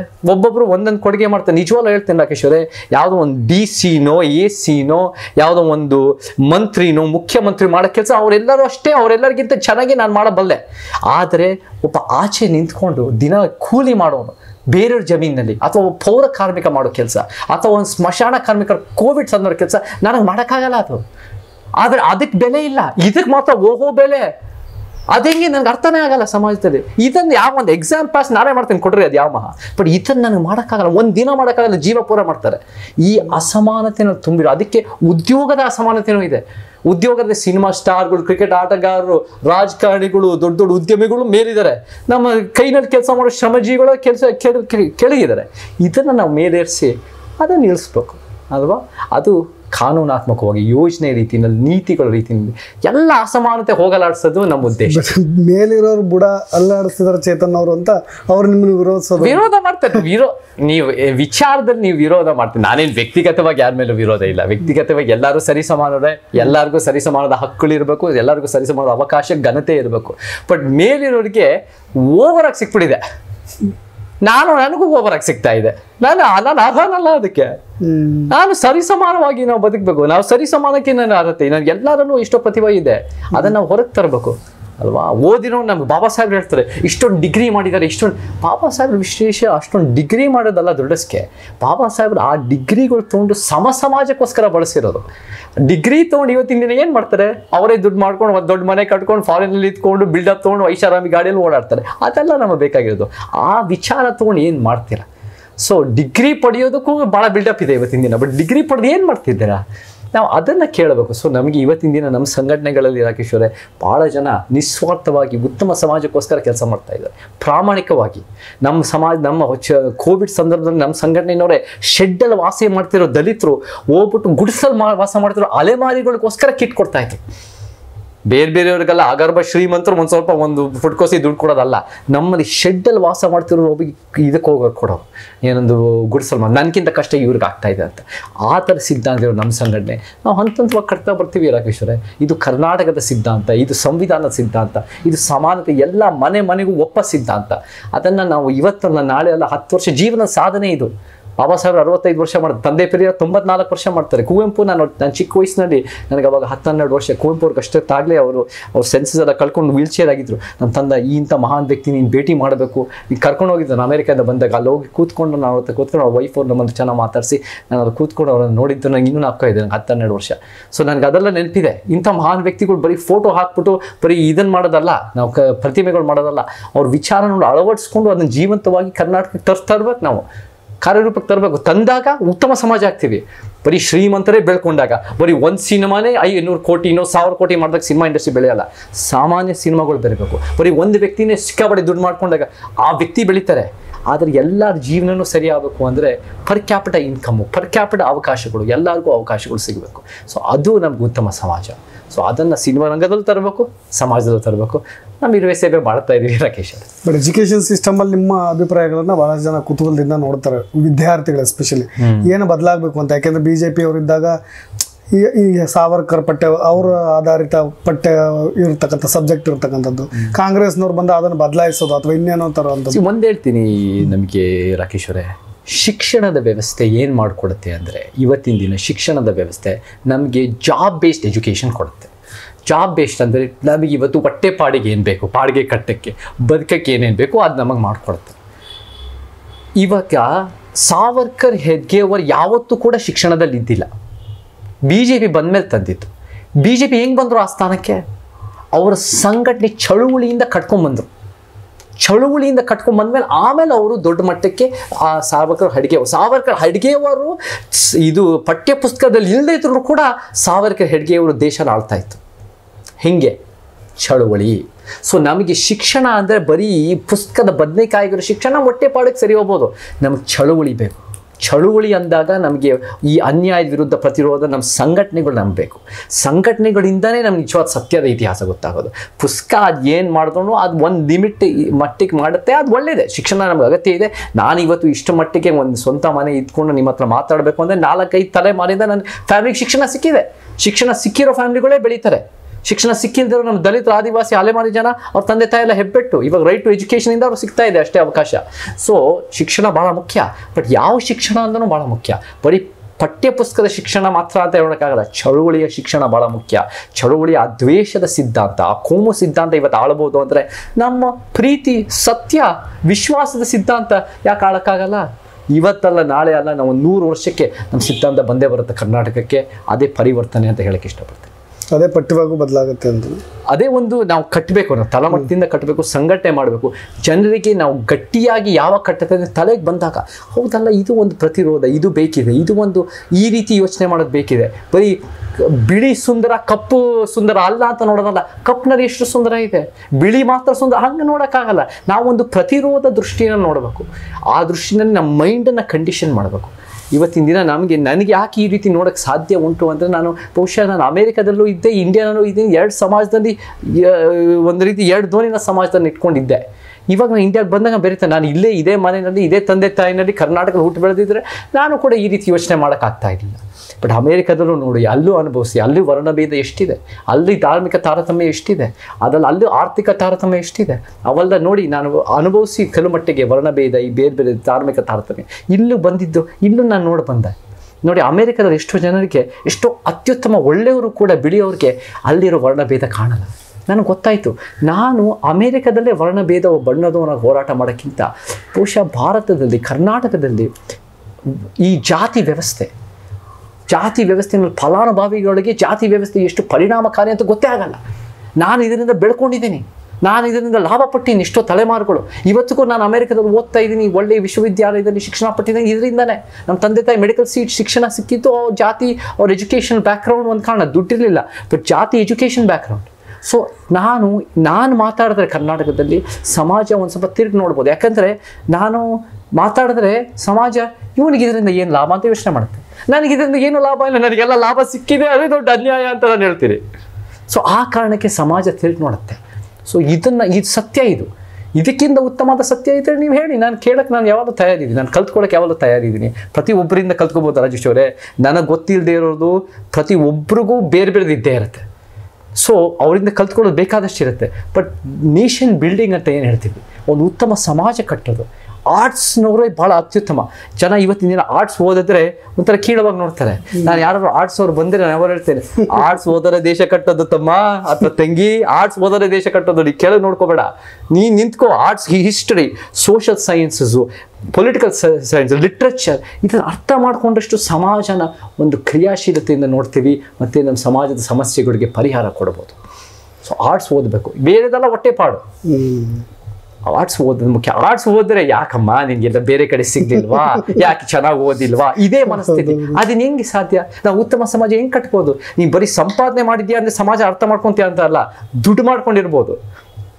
ಆಮೇಲೆ ಈ ಸಮಾಜದಲ್ಲೂ ದುಡ್ಡು ಹೆಂಗೆ ಮಾಡ್ಕೊತೀವಿ ರಾಜೇಶ್ ಅವರೇ? 2 ರೀತಿ. ಒಂದು, ಶ್ರೀಮಂತ ಕುಟುಂಬದ ಹುಟ್ಟು ದುಡ್ಡಿನ ಮೇಲೆ ದುಡ್ಡು ಮಾಡ್ಕೊಳ್ಳೋದು. ಇಲ್ಲ ಅಂದರೆ 2ನೇದು ಅಡ್ಡದಾರಿ ಹಿಡ್ಕೊಂಡು ದುಡ್ಡು ಮಾಡೋದು. ಪ್ರಾಮಾಣಿಕವಾಗಿ ಬೆವರು ಸೋರಿಸಿ ಯಾರೋ ದುಡ್ಡು ಮಾಡಲ್ಲ. ಸೊ ಆ ನಿಟ್ಟಿನಲ್ಲಿ ದುಡ್ಡು ಮಾಡ್ಕೊಂಡಿದ್ದ ತಕ್ಷಣ ಸಮಾಜನ ಅರ್ಥ ಮಾಡ್ಕೊಳ್ಳೋದು ಬೇರೆ ಬೇರೆ. ನಮ್ಮ ಆರ್ಟ್ಸ್ ಸ್ಟೂಡೆಂಟ್ಸ್ ಜಾಸ್ತಿ ಬೇಕು. ಆರ್ಟ್ಸಲ್ಲೂ ಕೂಡ ಜಾಸ್ತಿ ಒಳ್ಳೆ ಟೀಚರ್ಸ್ ಬೇಕು, ಒಳ್ಳೆ ಪ್ರೊಫೆಸರ್ಸ್ ಬೇಕು. ಅದನ್ನು ನೋಡಿದಷ್ಟು ನಾವು ಒಳ್ಳೆಯ ಒಂದು ವಿದ್ಯಾರ್ಥಿಗಳಾದಷ್ಟು ಸಮಾಜ ಅರ್ಥ ಮಾಡ್ಕೊಳ್ಳೋದು ಬೇರೆ ಬೇರೆ ರೀತಿ ಸಾಧ್ಯ ಆಗುತ್ತೆ. ನನ್ನ ಕೊನೆಯ ಪ್ರಶ್ನೆ, ಏಕೆ ಈ ಹಳ್ಳಿ ಕಡೆ ಎಲ್ಲ ಒಂದು ಮಾತು ಹೇಳ್ತಿರ್ತಾರೆ, ಈ ಊರು ಸಹ ಬರೀ ಯಾಕೆ ಇವ್ರಿಗೆಲ್ಲ ಅಂತ. ಬಟ್ ಆದರೂ ನಿಮ್ಮನ್ನು ಭಾಳ ಜನ ಹಂಗೆ ನೋಡ್ತಿರ್ತಾರೆ. ಚೇತನ್ ಸರ್ಗೆ ಸಿನಿಮಾಗಳಿಲ್ಲ, ಏನು ಇವ್ರ ಬ್ಯಾಕ್ಗ್ರೌಂಡ್ ಎಷ್ಟೆಲ್ಲ ಇದೆ, ಇವ್ರಿಗೆ ಏನಾದರೂ ಮಿಷನರಿಗಳಿಂದ ಎಲ್ಲ ದುಡ್ಡು ಬರ್ತಿದೆ ಈ ಥರದ್ದೆಲ್ಲ ಹೋರಾಟ ಮಾಡಲಿಕ್ಕೆ. ರಾಕೇಶ್ ಅವರೇ, ನನಗೆ ಮಿಷನರಿ ಯಾರಿಂದನೂ ದುಡ್ಡಿಲ್ಲ. ನಮಗೆ ನಮ್ಮದೇ ಫ್ಯಾಮಿಲಿ ದುಡ್ಡು, ನನಗೆ ಬಂದಿರೋ ದುಡ್ಡೇ ನಾನು ವಾಪಸ್ ಕೊಡ್ತಾ ಇದೆಯಲ್ಲ. ಇವಾಗ ಸಿನಿಮಾ ಮಾಡಿದ್ರೆ ನಂಗೆ ಚೆನ್ನಾಗಿ ದುಡ್ಡು ಬರುತ್ತೆ, ಸಿನಿಮಾ ಮಾಡಿದ್ರೆ ನಂಗೆ ಚೆನ್ನಾಗಿ ಬಿಲ್ಡಪ್ ಬರುತ್ತೆ. ಸಿನಿಮಾ ಏನು ನಿರೀಕ್ಷೆ ಮಾಡ್ತಾರೆ, ನೀನು ತುಟಿಕ್ ಪಿಟಿಕ್ ಮಾತಾಡಬೇಡ, ನೀನು ದುಡ್ಡು ತೊಗೊಂಡು ಸುಮ್ಮನೆ ನೀನು ಅವ್ರಿಗೆ ಹೇಳಿದ್ದನ್ನು ಆ್ಯಕ್ಟ್ ಮಾಡ್ಕೊಂಡು ಬಾ, ಅದೇ ಎಲ್ಲರೂ ಮಾಡೋದು. ನೀವು ಮೀಡಿಯಾ ಏನು ಮಾಡ್ತಾರೆ, ನೀವು ಒಳ್ಳೇದು ಮಾಡ್ತಾ ಇದ್ದೀರಾ. ಯಾಕಂದರೆ ಇವತ್ತಿನ ದಿನ ಮೀಡಿಯಾದವ್ರು ಏನು ಮಾಡ್ತಾರೆ ಅಂದರೆ, ಈ ಸಿನಿಮಾ ಸ್ಟಾರ್ಗಳಿಗೆ ಸಿಕ್ಕಿದ್ರೆ ಒಳ್ಳೆ ಪ್ರಶ್ನೆ ಕೇಳ್ತೀರಾ, ಅವ್ರಿಗೆ ಭಯ ಬಿಡುತ್ತೆ. ಅಯ್ಯೋ ನಾನು ಏನಾದ್ರು ಹೇಳ್ಬಿಟ್ರೆ ನನಗೆ ಇದ್ದಿದ್ದ ಅವಕಾಶಗಳು ಸಿಕ್ಬಿಡಲ್ಲ. ನೀವು ಹೇಳಿ, ನೀವು ಮಾತಾಡಿ, ನೀವು ಪ್ರಶ್ನೆ ನೀವು ಮಾತಾಡಿ. ನಿಮ್ಗೆ ಭಯ ಆಗೋದು ನೀವು ಹೇಳ್ಕೊಡಿ, ಜನರಿಗೆ ಗೊತ್ತಾಗಲಿ. ಅಯ್ಯೋ ನಂಗೆ ಸಿನಿಮಾ ಚಾನ್ಸ್ ಸಿಗಲ್ಲ ಅಂತ ಭಯ, ಎಲ್ಲ ಗೊತ್ತಾಗಲಿ. ಸೊ ನೀವು ಮಾಡ್ತಿರೋದು ಭಾಳ ಒಳ್ಳೆಯದು. ನನಗೆ ಯಾವುದೇ ಎಲ್ಲಿಂದನೂ ದುಡ್ಡು ಬರ್ತಾ ಇಲ್ಲ. ನಮ್ಮ ಬಹುಶಃ 20 ವರ್ಷದ ಸಮಯ, ನಮ್ಮ ತಂದೆ ತಾಯಿ 35 ವರ್ಷದಿಂದ ಒಂದು free hospital, charitable hospital Mysuru ನಡೆಸ್ತಾ ಇದ್ದಾರೆ, ಕ್ಯಾನ್ಸರ್ ಹಾಸ್ಪಿಟ್ಲು. ಅದು ಚಾರಿಟಬಲ್ BPL ಅವರಿಗೆಲ್ಲ ಫ್ರೀ. ನಾವು ಒಂದು ಫ್ರೀ ಸ್ಕೂಲು ಮೈಸೂರಿನಲ್ಲಿ, ನಾವು ಒಂದು ಮುಳ್ಳೂರು ಅಂತ ಆ ಒಂದು ಹಳ್ಳಿನಲ್ಲಿ 400-500 ಜನ ಮಕ್ಕಳು ಎಲ್ಲ 10th ಸ್ಟ್ಯಾಂಡರ್ಡ್ ಎಲ್ಲ ಪಾಸಿಂಗು. ನಾವು ಕ್ರಿಟಿಕಲ್ ಥಿಂಕಿಂಗು, ಸಮಾಜದ ಬಗ್ಗೆ ಅರ್ಥ ಮಾಡಿಸೋದು ಹಳ್ಳಿನಲ್ಲಿ ಒಂದು 35 ವರ್ಷದಿಂದ ನಡೆಸ್ತಾ ಇದೆ ತಂದೆ ತಾಯಿ, ಅದು ಕೂಡ ಫ್ರೀ. ಆಮೇಲೆ ಫ್ರೀ, ಭಾಳ ಲೋ ಖರ್ಚು. ಆಮೇಲೆ ನಮಗೆ ನಂದು ಕೂಡ ಏನು ಬರುತ್ತೋ ನಾನೆಲ್ಲ ಸಮಾಜಕ್ಕೆ ವಾಪಸ್ ಕೊಡ್ತಾ ಇರ್ತೀನಿ. ನಂದು ಸಮಾಜ ಸೇವೆ, ಹೋರಾಟ ಮತ್ತು ಜನಜಾಗೃತಿ. ನನಗೆ ಅಂತ ಏನು ಬೇಡ. ನನ್ನ ವಾದ ಏನಿದೆ ರಾಕೇಶ್ ಅವರೇ ಅಂದರೆ, ಜಾಸ್ತಿ ಪಡೆದಿರೋರು ಜಾಸ್ತಿ ವಾಪಸ್ ಕೊಡಬೇಕು, ಜಾಸ್ತಿ ವಂಚಿತರು ಜಾಸ್ತಿ ಸಿಗಬೇಕು, ಇದು ನ್ಯಾಯ. ಸೊ ಅದಕ್ಕೆ ಶ್ರೀಮಂತರ ಮೇಲೆ ತೆರಿಗೆ ಹಾಕ್ತಕ್ಕಂಥ, ಶ್ರೀಮಂತರ ಮೇಲೆ ಏನು ಕೋಪ ಇಲ್ಲ, ಆದರೆ ಅವ್ರ ದುಡ್ಡು ಯಾಕೆ ಅಷ್ಟೊಂದಿದೆ, ಬೇರೆಯವ್ರಿಗೆ ಯಾಕೆ ಇಷ್ಟು ಕಡಿಮೆ ಇದೆ, ಅದರ ಮೇಲೆ ಕೋಪ. ಸೊ ಅದನ್ನು ನಾವು ಪ್ರಶ್ನೆ ಮಾಡ್ತೀವಿ. ನನಗೆ ಸಿನಿಮಾ ಸ್ಟಾರ್ಗಳ ಮೇಲೆ ವೈಯಕ್ತಿಕ ಕೋಪ ಇಲ್ಲ, ಆದರೆ ಇವ್ರಿಗೆ ಯಾಕೆ ಇಷ್ಟೊಂದು ಬಿಲ್ಡಪ್, ಇವ್ರ ಕೊಡುಗೆ ಇಷ್ಟು ಕಡಿಮೆ, ಅದರಲ್ಲಿ ಎಲ್ಲಿದೆ ನ್ಯಾಯ ಅಂತ ನನಗೆ ಒಂದು ಸ್ವಲ್ಪ ಆತಂಕ. ಸೊ ನನಗೆ ಈ ಸಮಾಜದಲ್ಲಿ ವ್ಯಕ್ತಿಗಳ ಮೇಲಲ್ಲ, ವ್ಯವಸ್ಥಿತ ಅಸಮಾನತೆ ಮೇಲೆ ನಾವು ಫೈಟ್ ಮಾಡ್ತೀವಿ. ನಾನು ಏನೇನು ಬರುತ್ತೋ ಅದೆಲ್ಲ ವಾಪಸ್ ಕೊಡ್ತೀನಿ. ನನಗೆ ಜಾಸ್ತಿ ಬೇಡ. ನನ್ನ ವೈಫ್ ಅವಳೇ ವರ್ಕ್ ಮಾಡ್ತಾರೆ, ನನ್ನ ತಂದೆ ತಾಯಿ ಇಬ್ಬರು ಡಾಕ್ಟರ್ಸು. ಬಟ್ ನನಗೆ ಯಾರಿಂದನೂ ನನಗೆ ಸಿಗಲ್ಲ, ಬಟ್ ಎಲ್ಲರಿಗೂ ನಾನು ಕೈಲಾದಷ್ಟು ಕೊಡ್ತಾ ಇರ್ತೀನಿ. ನನಗೆ ಕೊಡೋದೇ ನನ್ನ ಕರ್ತವ್ಯ. ಇನ್ನೂ ಕೊಡಬೇಕು, ಇನ್ನೂ ಇದ್ರೆ ಇನ್ನೂ ಕೊಡ್ತಾ ಇದ್ದೆ, ಎಷ್ಟಿರುತ್ತೋ ಅಷ್ಟು ಕೊಡ್ತೀನಿ. ಸಿನಿಮಾ ನನಗೆ ಬಂದರೆ ಸಂತೋಷ, ಒಳ್ಳೇದು ಮಾಡೋಕ್ಕೆ ನನಗೆ ಇವಾಗ ಎಲ್ಲ ರೆಡಿ ಆಗ್ತಾ ಇದೆ, 1-2-3 ಸಿನಿಮಾ. ಬಟ್ ಸಿನಿಮಾ ಮಾಡೋದಕ್ಕಿಂತ ಹೆಚ್ಚಾಗಿ ಸಮಾಜ ಸೇವೆ ಮಾಡಬೇಕು. ಸಿನಿಮಾಯಿಂದ ನಾನು ಬೆಳಿತೀನಿ ರಾಕೇಶ್ ಅವರೇ. ಸಮಾಜ ಸೇವೆಯಿಂದ ಒಂದು ಉತ್ತಮ ಸಮಾಜ ಆಗ್ಬೋದು, ಭಾಳ ಜನರಿಗೆ ಪ್ರತಿಭಾವಂತರು ಬೆಳಿಬೋದು, ಭಾಳ ಜನ ಪ್ರತಿಭಾವಂತರಿಗೆ ಗೌರವ ಸಿಗ್ಬೋದು. ನಾನು ಒಬ್ಬನೇ ಆಗಲೇ ಬೆಳೆದಿರೋ ಇನ್ನೂ ಬೆಳೀತಾ ಇರೋದ್ರಲ್ಲಿ ಎಲ್ಲಿದೆ ನ್ಯಾಯ? ಥ್ಯಾಂಕ್ ಯು ರಾಕೇಶ್ ಅವರೇ. Thank you. ನಮಸ್ಕಾರ. ಚೇತನ್ ರವರ ಸಿದ್ಧಾಂತಗಳಾಗಿರ್ಬೋದು, ಅವ್ರ ವೈಯಕ್ತಿಕ ನಿಲುವುಗಳಾಗಿರ್ಬೋದು, ಮುಂದೆ